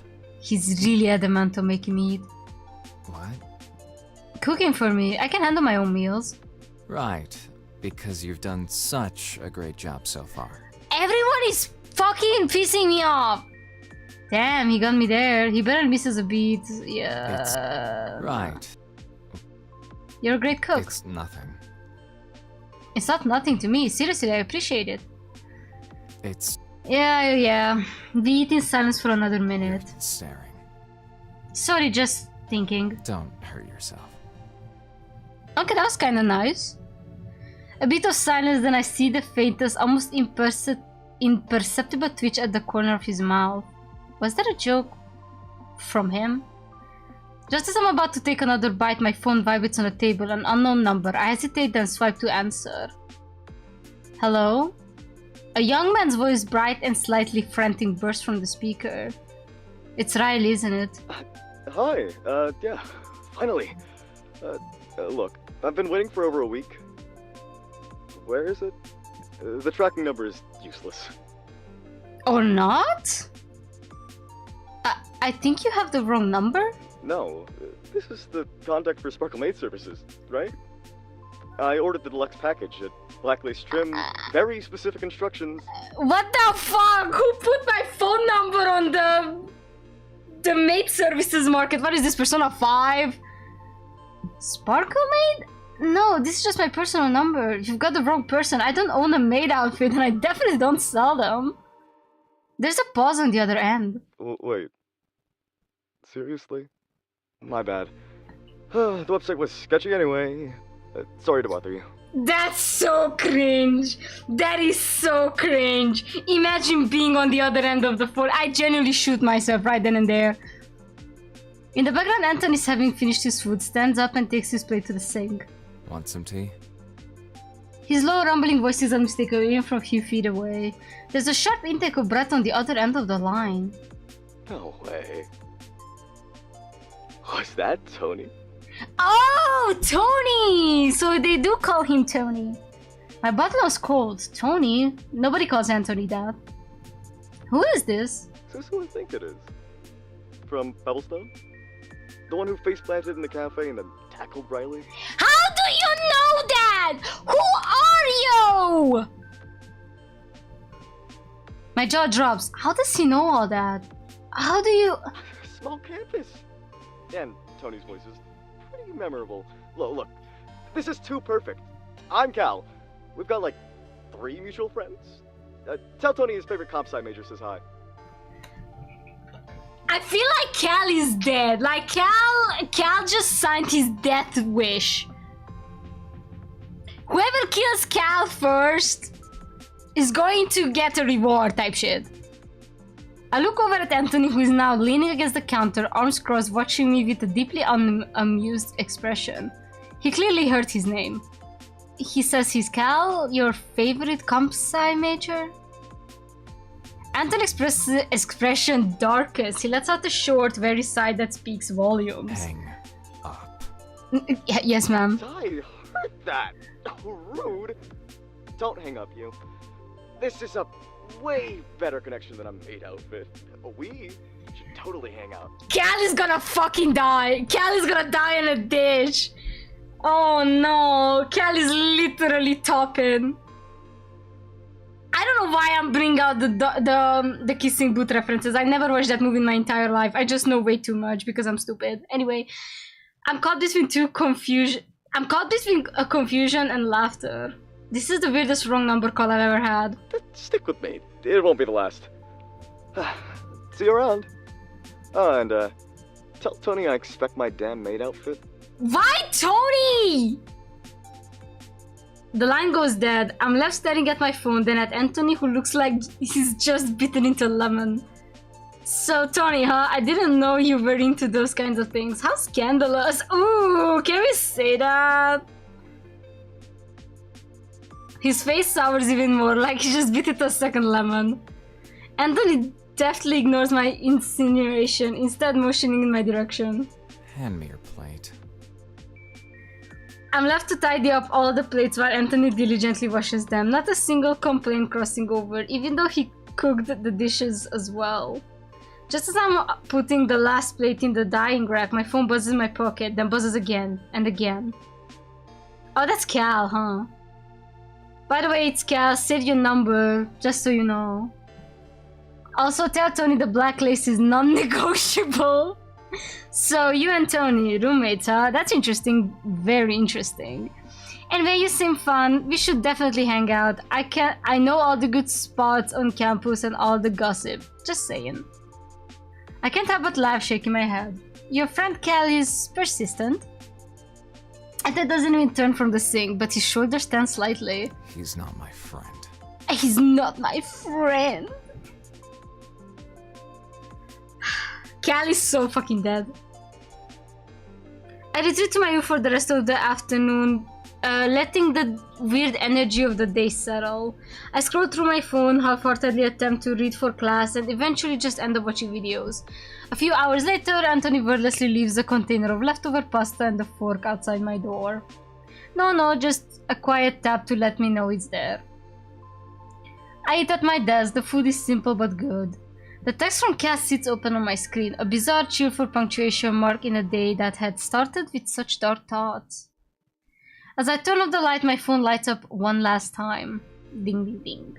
Really, in the middle of the night? I groan and sink deeper into the pillow. My back protests with a dull ache, serves me right for skipping stretches all week. Mom would have a field day if she saw me like this. The noise goes off again. What app even sounds like that? I haven't downloaded anything weird recently anyway. Wait, it's just an email? I squint at the bright red glow from the screen. Not again. No, I'm just going to ignore it. It's just an email this time anyway. I toss my phone onto the bedside table and roll over. Yeah, it keeps on ringing. Oh, come on! I sit up, hair striking all directions, glaring at the screen like it's personally insulted me. My inbox flashes with unread mail until one line catches my eye. The game has begun. I blink, then read again. The words don't disappear. The mail reads: You've been chosen to participate in a fun new game. You have many secret admirers, lucky you. And because you so graciously accepted the terms of services, now you will be bestowed with power, aka highly sophisticated affection tracker that was installed onto your phone the moment you opened this email. You're welcome. Power, heart echo, function, the ability to sense who loves you so deeply they'd commit murder for your sake. Also includes a short profile of your target. You are the one I've been waiting for. If you have any questions, you may not call me. I'm mysterious like that.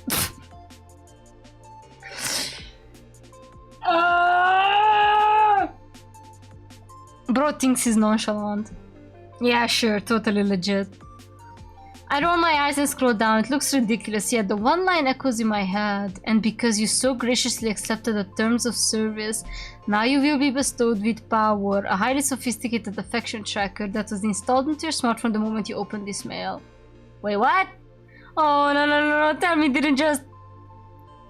I flip the home screen and there it is, a deep red icon glowing like it owns the place. Heart echo. I shouldn't open it. I really shouldn't open it. Curiosity wins, the app opens. Welcome, thanks for your participation. Below is a list of those who would commit murder for your sake, ranked from most obsessed to relatively sane. And thank the fuck Lord, the one guy that I will find decent is the most sane one. Milo Green, Riley Sinclair, unknown, that's probably Claire. Cal, that's probably Cal. And Anthony Hayes. Legal disclaimer, Heart Echo is not responsible for any crimes of passion committed in your honor. By using this app, you assume full responsibility for all outcomes. P.S. For the sake of your own safety, Heart Echo advises that the existence of this application remains secret, or else, who knows what might happen. Good luck. Milo. It's so Milo. He's probably behind this prank. Has to be. Or maybe Riley? Or Mom? Nah, that's insane. I rub my temple, my brain is spinning. You've gotta be kidding me.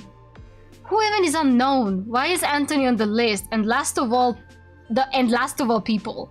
And Milo, does that mean he's actually batshit crazy? Yes. Nope, not thinking about this. I'm sure it's an elaborate prank, right? Somebody clearly has too much time on their hands. I fall back onto the bed, face buried in plushies, heartbeat loud in my ears. Whatever I did in my past life, it must have been something serious. Sleep finally wins, pulling me under before I can spiral into conspiracy theory. There's more? Pancakes. I rumble, slowly sitting up in my bed. What time it is? I reach for my throat, blinking so as my eye readjusts to the sunlight seeping through my blinds. Hey you, wake up. You're late for class. I think.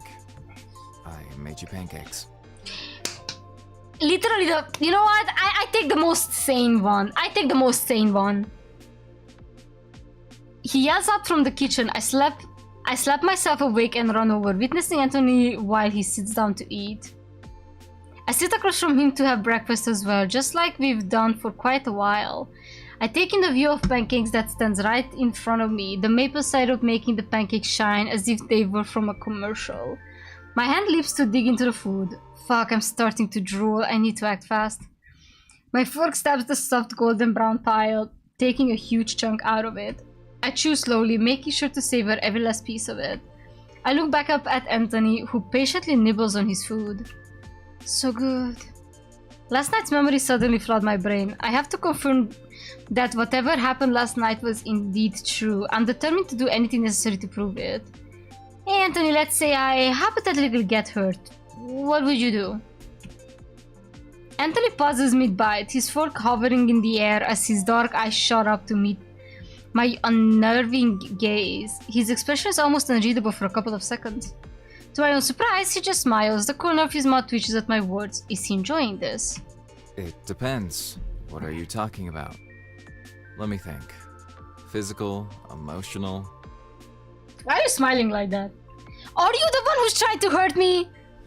Someone saying your outfit's fugly? Why did you have to say fugly?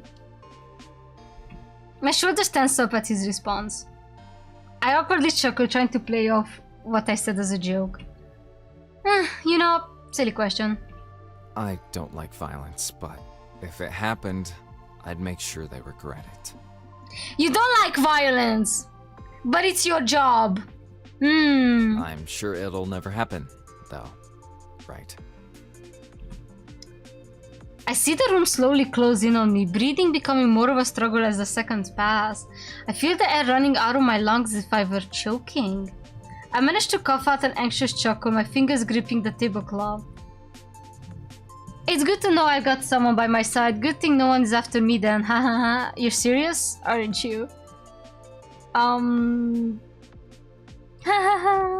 Anthony's eyes narrow and his eyes roam over me. It almost feels as if he can see right through me. You're perfectly safe here. No need to worry. Later that morning, I meet up with Riley in the art studio. The sunlight filters through the tall windows, bringing the room in soft light.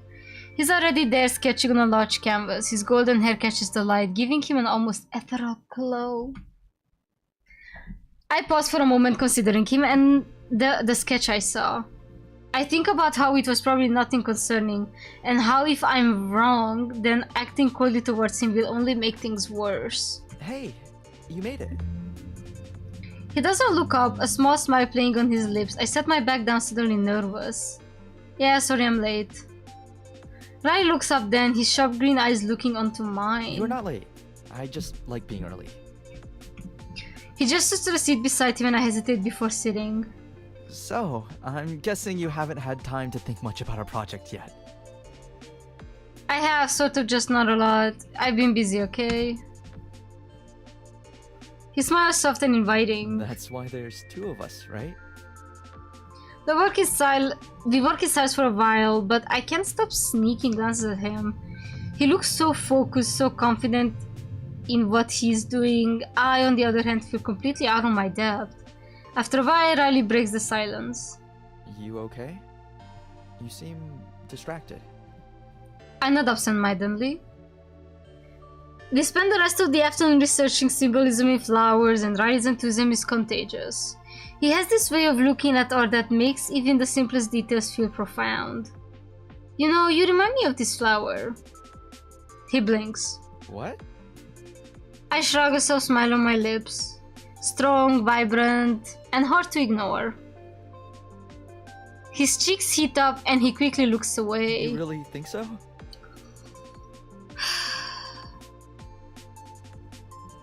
I do. My voice is quiet but certain. When the session finally ends, Riley reaches into his bag and pulls out a small notebook. Here, take this. It's got some notes and sketches I made for our project. Maybe it'll help if you get stuck? I'm about to turn and leave when the voice cuts through the hallway. Wow, look who it is. The man, the myth, the maestro. Oh, that's Cal. Oh, that's Cal. Wait, is he the unknown? I like his drip.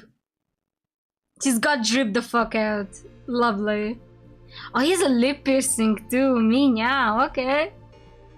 The guy with the sharp, knowing smear cleans against the wall opposite the door. Cal, what are you doing here? What?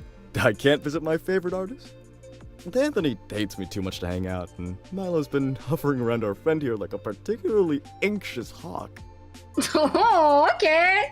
Okay. Figured I'd ambush the one friend I have left. He's so dead, isn't he? He's gonna get gutted in the back of a fucking alleyway.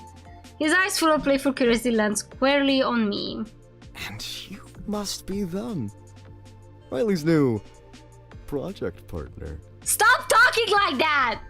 So objectifying! He says the last two words with a teasing lid that makes Riley blush. Don't look so startled. Your reputation precedes you. I'm Cal. We sort of met over the phone. The wrong number called, the maid outfit. It all clicks into place. Right, the deluxe package. See? You remember. Anyway, I won't keep you. Just wanted to finally put a face to the name. See you around. Yeah, I don't think he's unknown, but I'm pretty sure he's gonna get diddled or killed. With a final wink, he pushes off the wall and saunters down the hall, leaving a slightly flustered silence in his wake. Sorry about him. He's, a lot. He's okay, he seems interesting. How do you know him? Maybe just a little. He's okay, he seems interesting. Yeah, interesting, that's the nice way to put it. The day passes in a blur, my classes offering little distraction from the chaos spinning in my head. By the time classes end, I'm exhausted but still restless. My phone buzzes with a call from Milo. Hurriedly, I pick it up. Park again? You seem off lately. Oh god, it's so quiet. Sure, usual spot? Under the soft glow of the streetlights, Milo is already waiting on the bench when I arrive. I hate this motherfucker the most. I hate this motherfucker the most. Because this guy is the brutal honesty, for sure. He has a cup of coffee in one hand and his usual loop-sided grin on his face. You look like you haven't slept. His tone is teasing, but his eyes are full of concern. Thanks, just what I needed to hear. He chuckles, but the memory quickly fades. Humor. Seriously, you. What's going on? You've been... distant. Yeah, he's a freak. I glance at him, my heart sinking. Milo has always been able to read me too well, and now, with the app results fresh in my mind, I feel like I'm walking a tightrope. How am I supposed to act normal when he's literally ranked on the top of the list of people willing to kill for me? You know what? At least we're taking this seriously for once. It's been stressed out about school. You know how it is. Your hair is going to turn grey from worrying so much. As long as you're sure. I am. The silence that follows is almost comfortable, save for the nagging thoughts in my head. Finally, I blurt out. Milo, do you think it's weird to, I don't know, do extreme things for someone you care about? His brows furrow. What kind of extreme things are we talking about? I don't know, killing cats and dogs and birds. I hesitate. Like fighting for them, protecting them, that sort of thing. Milo's expression softens and he leans forward, resting his elbows on his knees. I think if you care about someone enough, you do whatever it takes to keep them safe. That's not weird. That's just love. I hate you! Yoy, I hate you so much! Yoy, I need you in the trenches! Ah. The words hang in the air between us, heavy and unspoken, for so long that it almost feels foreign. My chest tightens and I look away, staring at the darkened trees. Right, love. Milo straightens, his gaze still fixed on me. You. Is there something you're not telling me? A lot, actually. I sigh and shake my head. It's nothing, just a lot on my mind. Okay. His voice is quiet, but his eyes tell me he doesn't believe me. When I arrive home, I immediately look through my notes, not on subject I have to study, but about the 4 people I listed in the Heart Echo app. I know I shouldn't play into it. Clearly it's an elaborate scam or some wild attempt to steal my data. But seeing everyone's names on there and how detailed the information is, I can't help myself. Murder, though, is it really possible for them to do such a terrible thing? Only one way to find out. I cross out the unnamed person and try to focus on the others. Milo, my protective childhood friend. Riley, my shy project partner. Anthony, my closed-off roommate. The name that intrigues me the most is... Oh! Oh, and none of them is probably the mystery route. Hold on, let me just save. You know what? I'll take tall, dark and brooding first. My hands are shaking enough that it takes a couple of tries for my finger to properly tap on the bottom of the screen. Anthony. I chose Anthony. Heart Echo mentioned he was relatively sane and the least likely to murder in my name. I don't know him super well yet, but he's been the perfect roommate so far. Respectful, dependable, and willing to meet me halfway with all the chores around the place. Well, if you ignore how often he hogs the washing machine. He's kinda intimidating though, so sometimes I'm not sure what to say to him, or even if he even wants to talk at all. Or maybe the scales are so skewed that even having the lowest threat level still means he's just that, a threat. Well, I think last night just took the top of spot on my worst sleeps ever leaderboard. Somehow I managed to cobble a few hours of sleep together, but as I sit up and stretch, I feel like my body forgot to do all the real resting.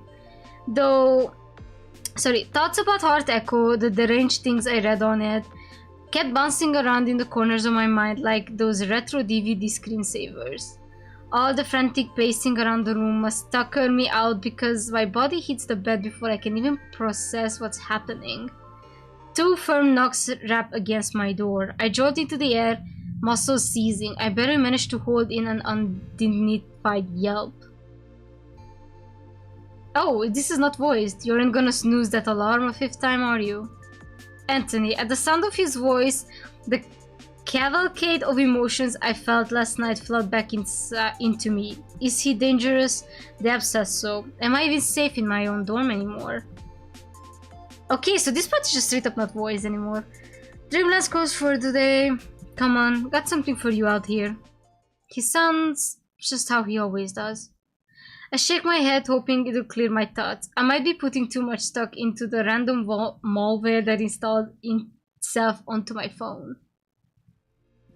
Who did you kill? Anyway. It's curiosity that grants me the strength to emerge from my blank cocoon. Outside, I spot Anton lounging on a couch nursing a drink. Something hot, judging by the little tendrils of steam wafting up from the top of the mug. There you are. Here, sit, drink. I pad my way over to the couch, footsteps muffled by fuzzy socks, and take a seat next to my roommate. It's hot. Here, I hold the front. Just, you can grab the handle. Whoa. Anthony gingerly hands me the hot mug of coffee. The mug is small, a fact I register on my hand, brushes against Anthony's to secure it. I almost drop the tiny thing when I feel how hot his fingertips are, near scalding as he holds the mug steady for me. Thanks, I'm gonna need this if I inspire to be anything more than a zombie scrambling around campus today. Anthony lets out an affirmative grunt, and I bring the caffeinated goodness to my lips. I make a positive noise of my own. This is pretty good cup of coffee. Like it? It's perfect. How'd you guess the right amount of milk and sugar to add? Anthony shifts on the couch. You mentioned your coffee order during one of your post-class rumbles. I improvised with that in mind. I didn't think Anthony really paid much attention when I went on about my day. I don't even remember when I told him that little tidbit. Mission accomplished then. This is delicious. Maybe I can save a few dollars and skip the cafe every now and then, since I have a barista living in my dorm. I can grab a nicer ingredients if you want. Flavored syrups, better grounds, that sort of thing. I think I'd like that. And you might too. I mean, like coffee? A little sweetener won't kill you, you know. Tastes alright. It works. Never needed to try anything else. I make a face. I didn't like it at first either. Too bitter, but I kept trying. Everyone goes crazy for that stuff. I wanted to know why.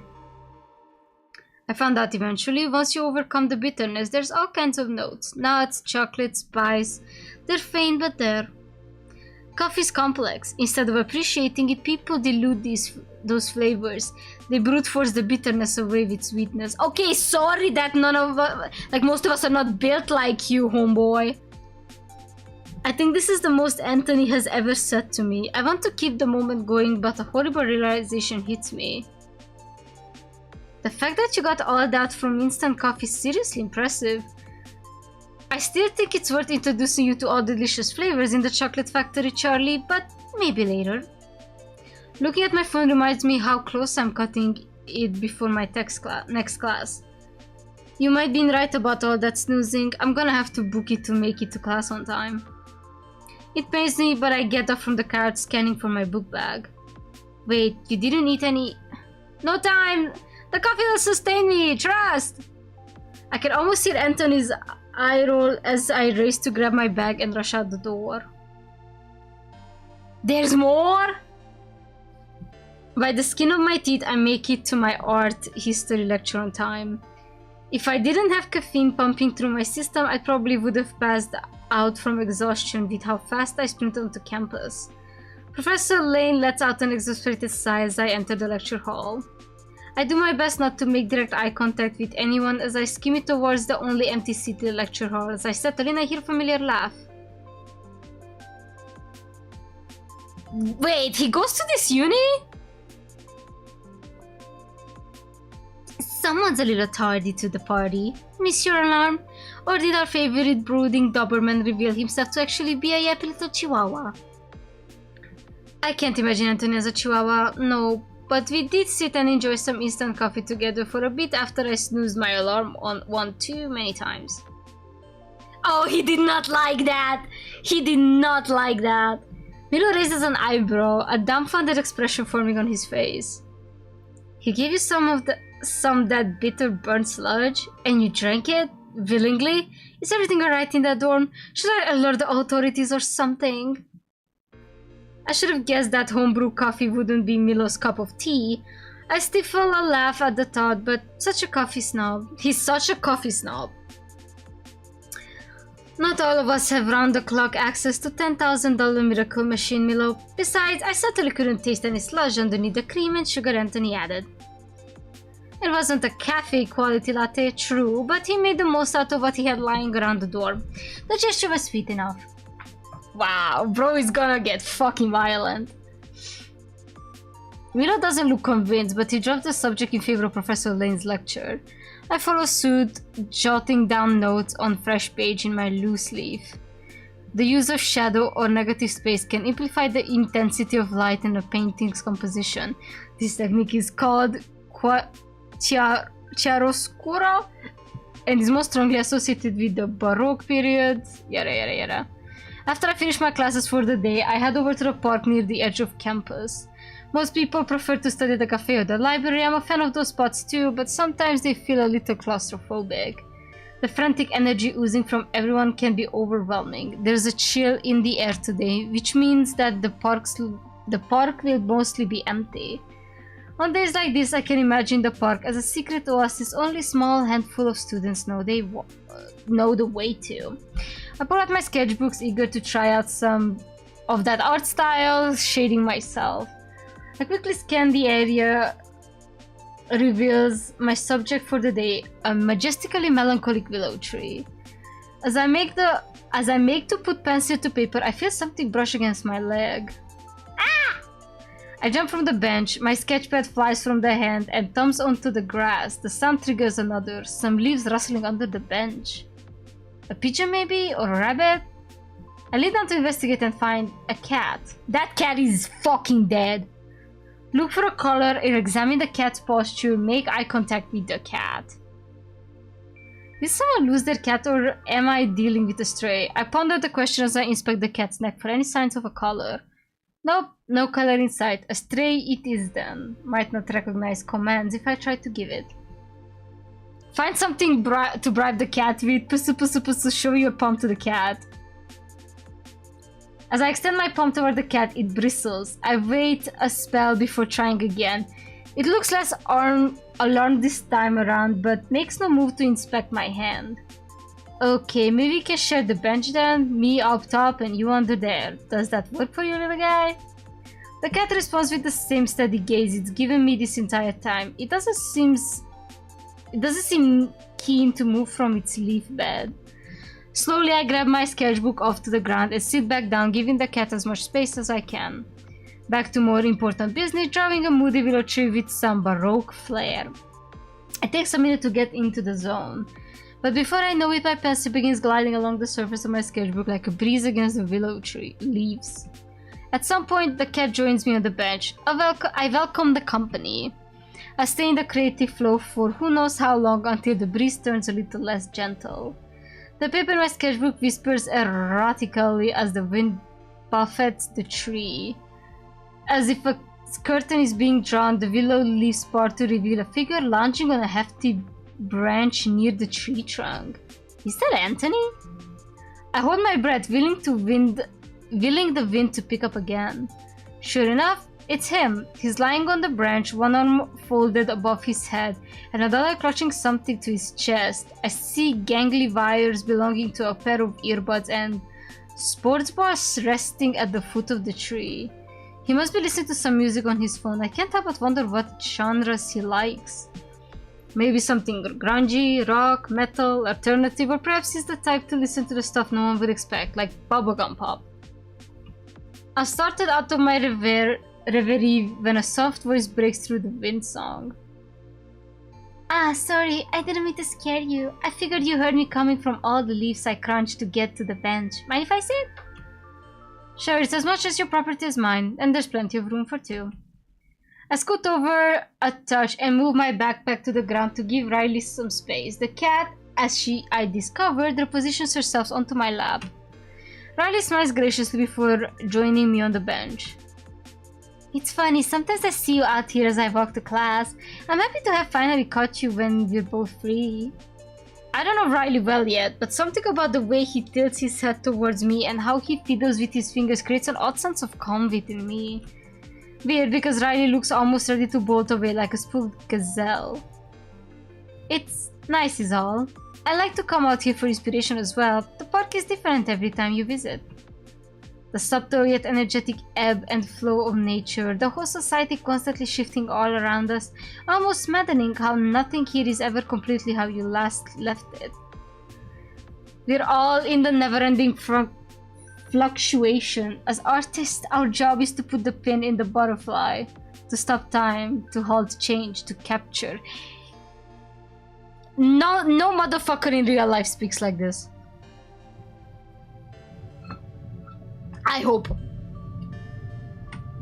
Riley suddenly stops talking, a realization dawning on him. He hides his face in his hands. Oh gosh, I'm doing that pretentious artist rambling thing again. I really have to rein it in. Sorry. I'm sorry, I cannot take him seriously. I don't mind, I never give much thought as to why I've always drawn here, but your take on it makes a lot of sense.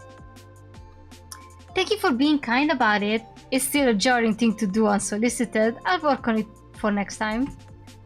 We sit in comfortable silence for a few moments, enjoying nature's never-ending fluctuations. Riley glances over at my notebook. A figure study, I take it? Might be a stretch calling a tree a figure. No, silly. I'm talking about the human person you drew, not the tree they're sitting on. Wait, we drew Anthony? Oh, would you look at that? I did draw someone in the tree. Have you ever zoned out so hard you drew something you didn't realize it? Oh, that's me. Happens to me all the time. Part of the fun of looking back through my drawings and discovering pieces I don't remember working on. We share an understanding giggle at that. Riley opens his mouth to say something else when a high-velocity object hits him square in the jaw. Did Anthony just... Ouch! Riley, are you okay? Where did that soccer ball come from? My attention is equally split between trying to help Riley pull himself back together and checking to see if more flying balls are headed our way. Should we get you to a nurse? Your face is pretty red. Riley's interrupted the second time. Oh god, what a bitch. Honestly, thank you for shutting him up though. Sorry, you. Riley? Right, my bad. Got a bad angle on the ball. Swerved somewhere. Enter glanced at Riley's rapidly swelling face. Somewhere it wasn't supposed to go. We need to get some ice on you, like now, before your face swells up. Yeah, Ezra, I think you might be right. Mind leading the way? I think I'm starting to lose vision in my one eye.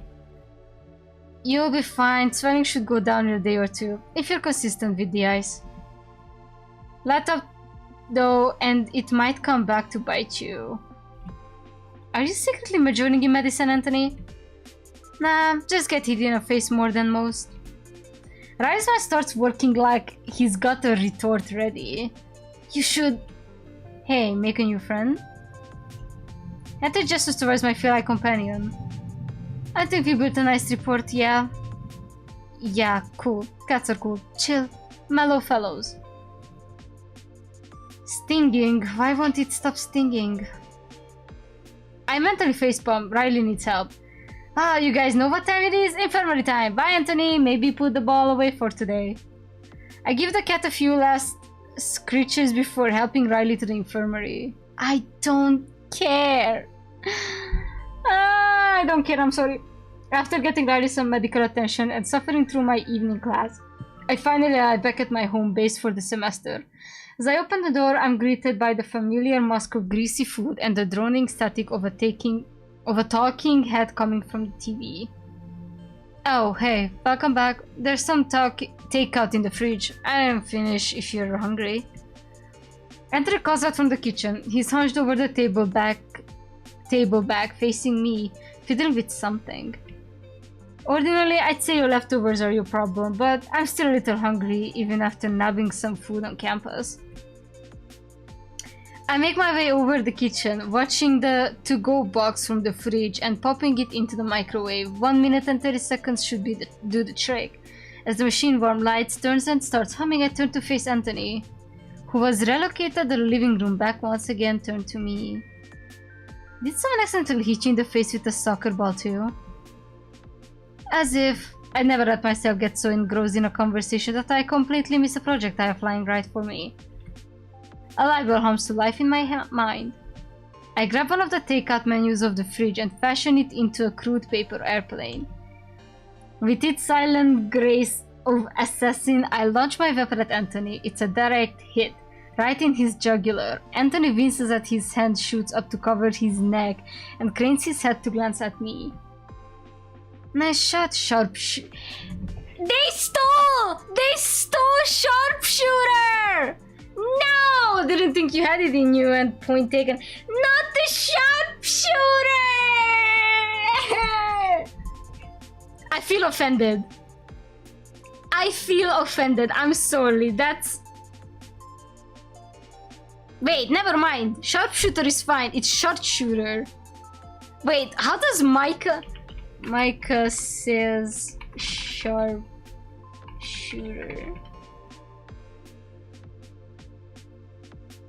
Wait. Sharpshooter. He says sharpshooter. Okay, my bad. Maybe they didn't steal. But still. In this position, I can see that he's got a dirty cloth in his hand. There's the shape of something underneath it. Gonna share what's got you so focused over there? I wasn't planning on it. No. The microwave beeps loudly. I sigh to myself, spinning around to grab remnants of Anthony's dinner and join him on the sofa. He shuffles, eyes dart in the direction of his room before landing back on me. Might be smarter to have done this in my room. I was trying not to freak you out. Don't freak out, okay? It's just a prop. That's totally for sure not an ominous thing to say, but I'll do my best.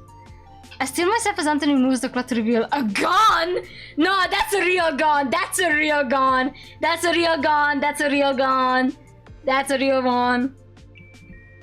That's a gun! Yep, like I said, it's not real or anything. It is! Replicas sometimes look realer than the real thing nowadays. I got it from a film department for a project, a personal thing. Directed study, Professor Ennor's helping me out. Perfectly harmless to you, I can make sure you don't see it again though. Fake or not, I know this kind of stuff can make people not feel safe. That's a real gun! You're safe here, for the record. That's not something you should worry about. I don't have any reason to think otherwise, but thanks. So you borrowed the prop gun. I'm curious, why do you have it here? Thought it'd be rude to return it so dirty. See? He holds up the piece of cloth. Black stains discolor the otherwise white sheet. Soot collects inside. Can damage the gun if you leave it sitting there too long. That thing actually shoots? Enough to look realistic. I'm no gun expert to take Anthony at his word. Honestly, the gun is making me a bit nervous. I've racked my brain for a topic change. Anthony covers the gun with the cloth again and wordlessly heads to his room. I relax into the couch.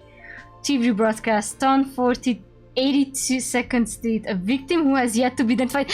Bro just killed somebody, but why? I'm gonna shoot. I'm gonna shoot. I'm gonna shoot it. Anthony re-enters our common space. Can't eat?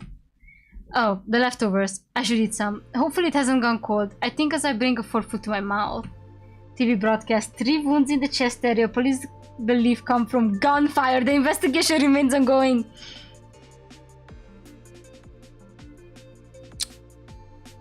Not even subtle. The food is ice on my tongue. I better manage to resist the urge to spit it out on the cold cardboard rice in my mouth.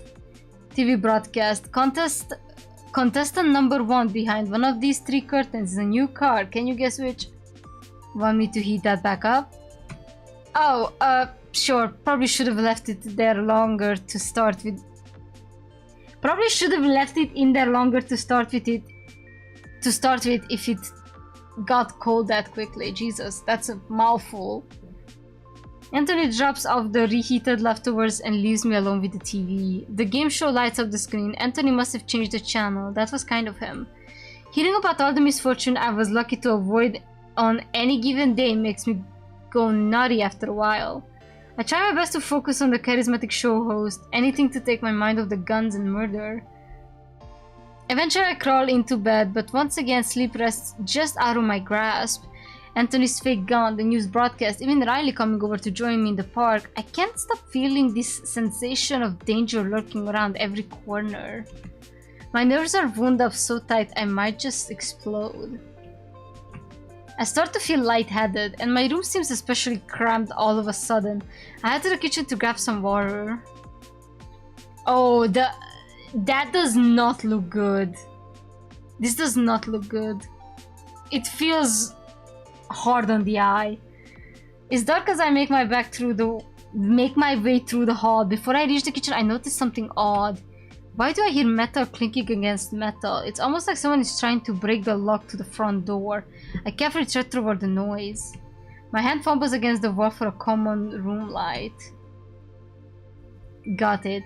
In an instant, the room is illuminated, and the sight that greets me is the last thing I expected to see. Anthony sits in a chair in the middle of the space, hands handcuffed behind him. Wait, that can't be right! What the fuck? You're kind of sneaky when you want to be. Not that I didn't hear you coming. Your footsteps are light and a little hesitant, like you almost want to double check each step you take. I don't think I know how to respond to anything happening right now. Anthony cracks a smile at that. Sorry, I wanted to say something, but I couldn't figure out what. He's just like hanging out there handcuffed? Or if I should say anything at all, though speaking up in the dark might make things worse. I think you're onto something here. I probably would have screamed so loud one of the neighbors would have feel compelled to call the police. To help me or to just file a noise complaint, I can't say. The girl in 212B terrifies me. Though I gotta ask, what exactly is going on here? Handcuffing yourself in the dark is a little odd, you have to admit. No argument for me, couldn't sleep, insomnia, had a lot on my mind. Bro, what did I come back to? Honestly, I don't know. I'm losing respect. Also brain cells. The handcuffs helped me think. The lockpicks part specifically. The cuffs forced me to confront the issue, work out a solution. You're weird. It's sort of meditative. I can't believe that. Sure. Anthony pauses for a beat. I decide that my roommate is a little strange. Wanna give it a try? Yeah, sure, because I always wanted to get fucking... How long is this demo? I need to get out of here. You know what? Why not? I'm a little delirious and I'm ready to try anything at this point. But wait, you're still trapped in there. Not for long. I've solved both issues. Anthony is true to his words. Within seconds, he frees himself from the cuffs. He gets up from the chair and gestures towards it. Your turn! I'm starting to think that the maid outfit was not so far-fetched for this man.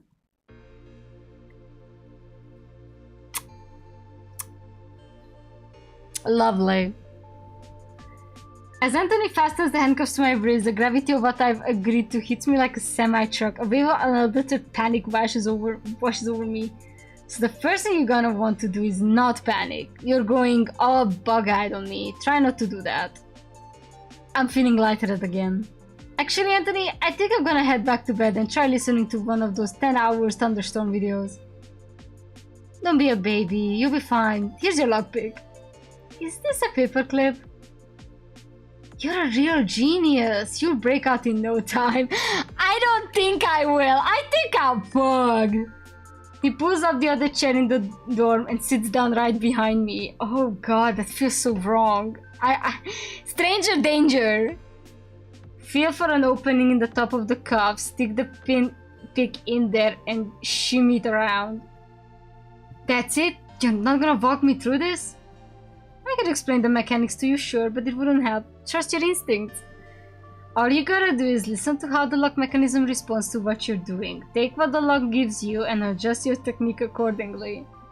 I can feel the chill of goosebumps behind my neck. Every lock is slightly different, so there isn't one catch-all solution I can tell you. It's different every time, so you have to learn to solve the puzzle by feeling it out. I got no choice but to do as Anthony says. The task proves more difficult than it needs to be because my hands won't stop shaking. Anthony places his hands on top of mine. breathe. Try to relax. You're not in a rush. You've got the lockpick ready. Now try to different angles until you feel the shift in the lock. For a short while, the two of us sit in silence as I fiddle with the lock. That's so uncomfortable. Like, literally. Why did we have to do that? What are you thinking about? You're working through whatever's keeping you up, right? Kind of. It's hard to take my attention off the lock. Makes sense. You're a beginner. Tell me about it while you work. I can't bring myself to bring the truth up, but if the man wants a rant I shall receive. Well, there's these guys in my evening class. We're grouped up together for a lab and he just won't do any work. It's super frustrating because he knows that I care enough about my grade to cover for him so that he doesn't drag me down with him. Guy's a leech, and all his name brand clothes he likes to show off are dupes. Something metal drops to the floor. Well, you did it. Congratulations. You picked your first lock. Holy, I picked the lock! I picked the lock off of a pair of handcuffs with a paper clip. I can't contain my enthusiasm. I spring out of the floor in excitement. Anthony's grin is as big as I've ever seen it. Shame we couldn't solve your leech issue. Who cares about him? I don't want to spend any more time thinking about it. I do want to think about how cool that just was. Anthony leaves more praise on me, and eventually we both return to our rooms. What am I playing? For a while, I'm too wired to even think about sleep, but once the winter high wears off, I finally drift off. Your roommate, that partner of yours is dead. It's amazing that a good night of sleep can do for a person. I definitely needed that after everything that's happened the past few days. I also need a mug of coffee Anthony left me on the kitchen counter. The eggs and bacon are a nice touch too. Additionally, the fact that the two sunny side up eggs and a piece of bacon formed a doopy smiley face seals this morning as one of the greatest. My roommate also left me a little note reminding me that skipping breakfast is bad. I tossed that little tidbit into the trash bin before heading out to class. How long is this? I'm getting bored. The day slate of classes were nothing to write home about. Not too boring, but nothing spectacular either. With classes out of the way, I begin making my way across the quad to retreat to my green oasis in the park. En route, I spot a guy dubbed the Leech last night. We make eye contact and my stomach sinks as he bounds over to me. Yo, Art Short, we gotta talk. There are a million things I'd rather be doing, is what I want to say. What actually comes out is, oh shoot, I guess. The Leech's eyes rapidly scan our surrounding. If I didn't know him, I think he's nervous. Wait a second. Oh no, there's no way. He's not gonna... I split the stupid lab assignment with you, okay? I tell my lucky stars that the worst case scenario didn't just play out, but wait, what did he just say? You what? You deaf now? I said I helped him and stuff. I'm glad to hear that. Okay, message received. Good, now go tell your little motorcycle boyfriend to lay off of me, got it? Because of course he beat up people for me, because that's so fucking romantic. A motorcycle boyfriend? The Leech rolls his eyes and smacks his tongue against the roof of his mouth. Man, I freaking did what he told me to do. I don't gotta deal with your brain damage. I see you in class. We got truce there now. I can only watch as the Leech storms away. Why is everyone being weird around me? Apparently I said that last part out loud as I get a response. A meow from the cat I befriended yesterday. I give him a few good pets before settling down my backpack to fetch something special for the sweet girl. Oh, the pronouns are not correct. It should be I give her a few good pets. I made sure to print a little bag of dried fruits last night just in case I ever run into my park buddy again. She gobbles up the fruit, stuffing the last few pieces into her mouth before scampering off. As I finish up a homework assignment in the park, my phone buzzes. A text from Anthony. He asked me to meet him in the quad. Easy enough, the park isn't too far from the quad anyway. A few minutes later, there I am, waiting on the curve of the road leading into the campus. I hear it before I see it.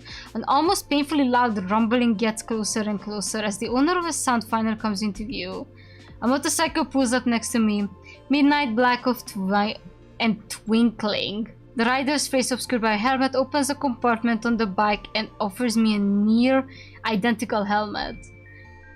I motion to the rider to take off his helmet. This is definitely Anthony. I don't know anyone else who dresses like the man in front of me, but we need to have a chat first. The rider does as asked, gingerly removing the helmet obscuring his face. Oh, hello! Alright! Okay! Hey, you showed up. Up for a little ride around town? Nice bike, and maybe I am. One of the first things I bought and paid for on my own dime. A real mechanical masterwork. And maybe it isn't a yes. Correct. So I take it you're the one the leech called my motorcycle boyfriend? Anthony Bros shoots straight up as his eyes widen. It takes him a bit to utter the word he clearly confused by. Boyfriend? That's what he said. That's the one's got a colorful vocabulary, that's for sure. So you talked to him? Got him to magically change his mind about being, well, a leech? Yeah, pretty much. I ran into him, got mad, said my piece, and he understood me perfectly. Right. You know what? I won't ask. Thanks for having my back. Whatever you said to him really worked. I owed you a solution to your problem, didn't I? Just following through. He ran into him and they kissed. You know what? I would take that more than whatever the fuck I'm reading, Petey. I'm getting really tired of this game. He pauses, looking over his shoulder in what I want to say is bashfulness, but it's hard to tell with Anthony. Great, 7 times over. Now can you grab onto my back and throw this helmet on? The two of us race around town and enter his motorcycle. Holding his waist tightly, I crane my head to the side to watch the buildings pass by in a blur. We seem to be gaining elevation. Anthony's pressure on the gas pedal steadily increases, forcing me to hold on tighter. Anthony's solid. I can feel the way his core muscles flex to hold him steady on the bike. It's a little dizzying, but I'm saved as the motorcycle finally comes to a halt. I hop off the bike, eager to put a bit of distance between us for a second. We arrived at a cliff edge overlooking the college town below. We can see our campus clearly from here too. Anthony sat down in some grass, leaning back against the bike. His feet dangle over the overlook. I join him, sitting cross-legged so I don't accidentally take a tumble down the large hill. See that building? Next to the old admin office? There's a window. 2 of them really. There's floors up, 5 away from the leftmost one. He pauses. The light's on. She's home. My sister Eleanor. She worries about me. So he's the sister's brother. The teacher's brother. I don't know how to reassure her. I try to give her space, let her do her job, but I worry too. She tells me not to, but I can't help it. I come up here to worry. We eat dinner together sometimes. I stay with her when she cries in her room. Sometimes I wait for her to turn off the lights and tuck in for the night. Out here, I can be a sentry, make sure she's safe. He shakes his head, trying to slow off his reverie. Sorry, I brought you here so you could enjoy the view. It's fine. You're fine. I can keep you company while you worry. We sit like that until the sun fully retreats from the horizon. I don't know what to make of this evening, but I feel closer to Anthony, and I think he feels more comfortable with me too. How long is this going to take? We get back to our dorm late, each of us heading to our own dens of respite. I flop on my bed, pop in my headphones, and play some music. It's giving Gen Z bratty bottom Sasuke Uchiha. Yes! Honestly, yes. My jam session is interrupted by the sound of the front door clicking open. I jump out of bed. Anthony's mentioned doing grocery runs soon. There's some stuff I wanted to add to our list. I almost trip over myself trying to hustle through the door to catch my roommate in time. Where you headed, grocery run? It's late, grocery store's closed. I've got a meeting with my study group. Don't wait up on anything. You know how these sessions can drag on. I'll try to be more quiet when I come back. Sure, have fun. Hope your brain doesn't explode. A faint smile, just the smallest turn on his lips. Thanks. At least Anthony leaves the dorm. I decide to chill in the living room when I realize I forgot to pick up the package in the mailroom on the first floor. I throw on some sweats and the for the journey, but there's one small issue. The door is stuck. It won't open. The locks aren't on yet. It feels like there's a lock holding the door. Did he just lock me inside?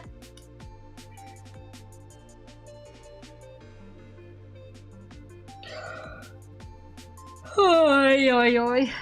This is crazy. Am I stuck in here? Is Anthony's gonna be able to get in or get me out? After pacing around the room area, I decide to kill time by watching some mindless late night TV. Anthony's gonna come back soon, right? Oh, that was the demo. Nice, so we locked inside our own room. That's great. That's banger. Oh, they actually have... If you...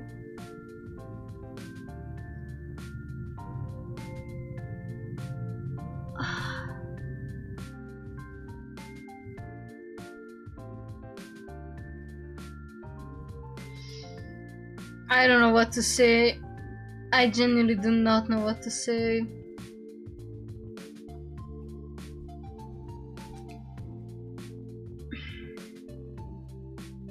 I'm gonna be dead ass. Go play soccer clicker. You know what? You know what? You might not be wrong. I do have to say. I'm gonna actually move to intro scene and close the game. I have to say this with all my heart.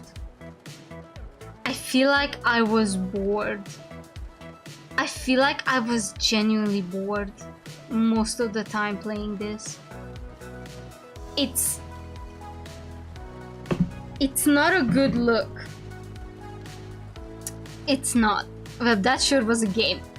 It was, but remember y'all when we played the one game where you play as an Omega and you have like 2 love interests and whatnot? I feel, you know what? It had the same flavor text, but I feel like that one game that we played, like, actually let me check the name, because I genuinely want to call the game by its name.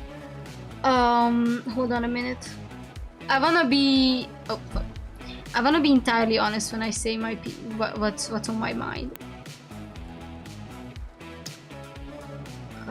Sure. Oh, for fuck's sake.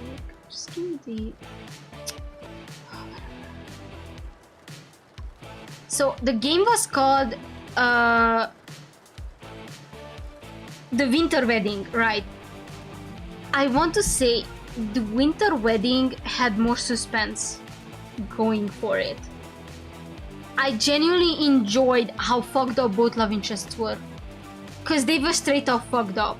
No pretense. You genuinely saw one of them flock your own employees, while the other one straight up put you in the room that opened the window to where your parents died, like to the lake or whatever it was. That shit was genuinely fucked up. That shit was genuinely fucking that was fucking wild, and I don't know why that felt more like a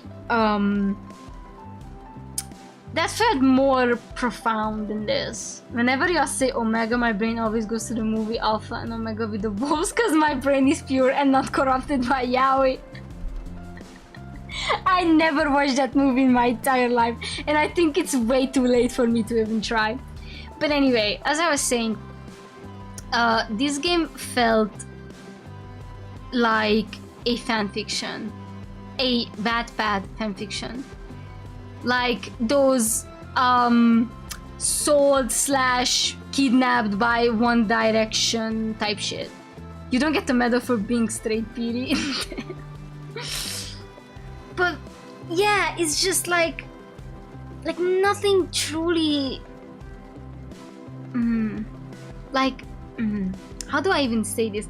Like, when we are reading those really bad, like really incriminating comments online, I feel like that's as about interesting the game got, but it's super obvious who wrote them. I don't even care who Unknown is,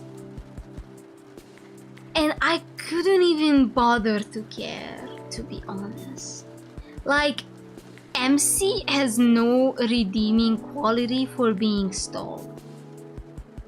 Or if there is a reason why they're stalked, it's really hard to guess and really hard to care for. Cause one of these is just our childhood friend. And again, childhood romances are not my cup of tea. It's not my thing. The second guy is just some art kid who's been watching us and drawing us. Which is literally like creepy. It's straight up creepy. Not the romantic creepy, if there is one. The roommate felt the most positive in my eyes because it's genuinely like, regardless of how we become roommates, it's like we spent time together and it's not something like, oh, we've been childhood friends for a while and whatnot. It did not feel that bad.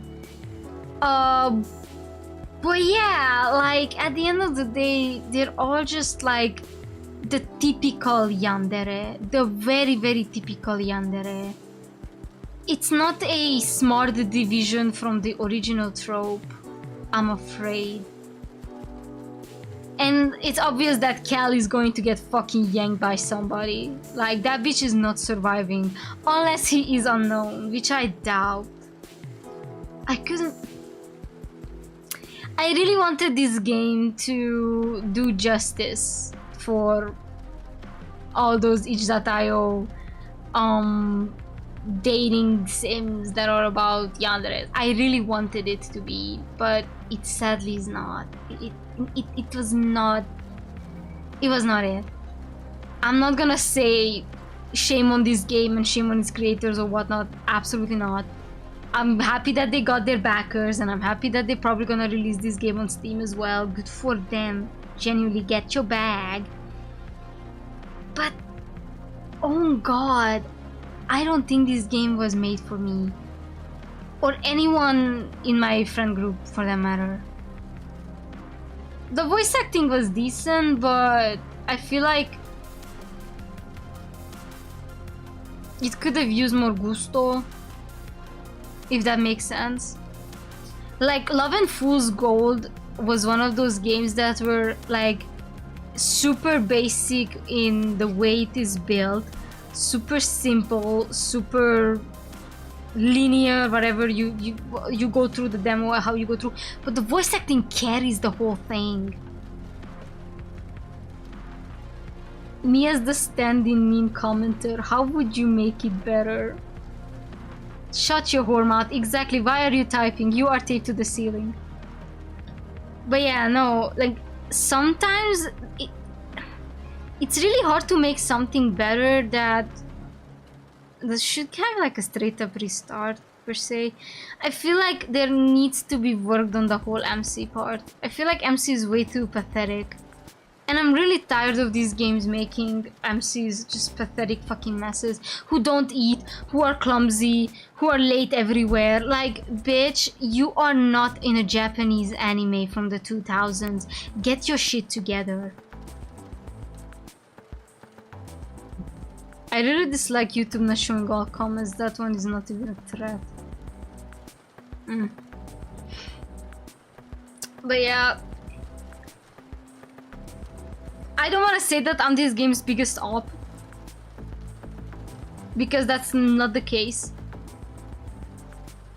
But I think the demo was enough for me. Like, I was genuinely looking at the time, and as I was playing, I was like, how long is this going to take? Like, I'm genuinely bored.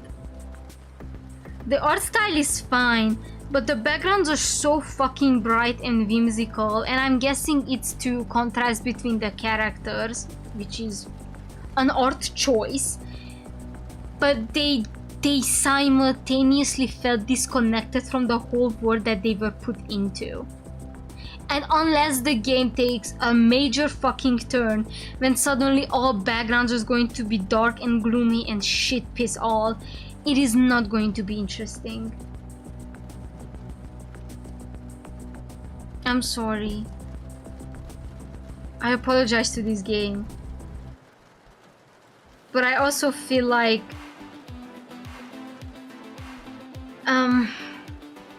that I was straight up just watching Kissing Booth. But instead of everyone being an annoying prick, at least half of the cast is just Yandere. Milo is the worst. I do want to say Milo is the worst. Genuinely, there is nothing appealing about him. Nothing appealing about him. Like, Riley's kind of whiny, but I guess a man who yearns is a man who earns in a way, so that, like, they like kind of like balance themselves out with that. And yeah, like, Anthony's probably the most sane one, which is a surprise, given how he has a fucking gun. And he just locks, like, just like handcuffs himself in the middle of the night trying to get out of there. Like, something is seriously wrong with that man. But hey, this was certainly knee-deep in love. I don't know. I feel like the app was bullshit too. Like, the app was specifically made, this whole app shit was made for the MC to realize that they are surrounded by creeps. Like imagine like you're not thinking straight enough to put 2 and 2 together. You know? Like, it literally sounds like they don't even know that the homebrew honesty or brutal honesty or whatever, yeah, brutal honesty is their friend. I genuinely thought at the beginning that they know that that is their childhood friend's account. But it seems like they have no fucking idea. And that hurts. Like, it's so obvious the moment you read their first tweet. Or whatever. Also, tweeting shits like that, how do they have followers? How do they have likes? They would have, like, Milo should have been cancelled from the very get-go. Unless this is like post Elon Musk Twitter and it somehow just bypassed all the fucking content verifications or whatever, really. But yeah, I don't know what else to say. I genuinely don't know what else to say. But yeah, I'm cool. This was certainly nearly 3 hours of my life that I wish I could get back. Kind of. But hey, if you're interested in knee-deep, make sure to check it out on both itch and Steam. Please don't ask me to play this full game. I generally need so much alcohol to go through this game. Like a lot of alcohol. And I'd rather not taint someone's hard work with just me being a prick. Especially not indie devs. Indie devs have enough trouble already. We should like bash multi-billion companies like Epic or some shit. That is easier. And the morally right choice. But hey, this was me. I'm going to be off the next Friday to enjoy my 1st of May with friends and barbecue. I would like you all to enjoy your 1st of May as well. Have a party, have drinks, do whatever you feel like, really. Touch grass. That's mostly what I did in my childhood. Not anymore, but you know what I mean. And I will be back on Sunday with trying to do Majima constructions probably. I don't even know what I'm doing anymore, but it's going to be a Yakuza-tastic day. Can you believe the creators of Dance Central last game's Fortnite Festival? They made Fortnite Festival? Damn. I mean, didn't Fortnite Festival close down? Or something? Because fucking Epic wasted money on Dwayne The Rock Johnson. I'm so sad. Great. Anyhow, I'm heading out. I need a nap. This genuinely... Oh, they will, okay. This genuinely caused me pain that I was not quite prepared for. Anyhow, take care of yourself, chat. I will see you the next time I see you. Have a wonderful night, day, week, and I see you on the weekend. Bye.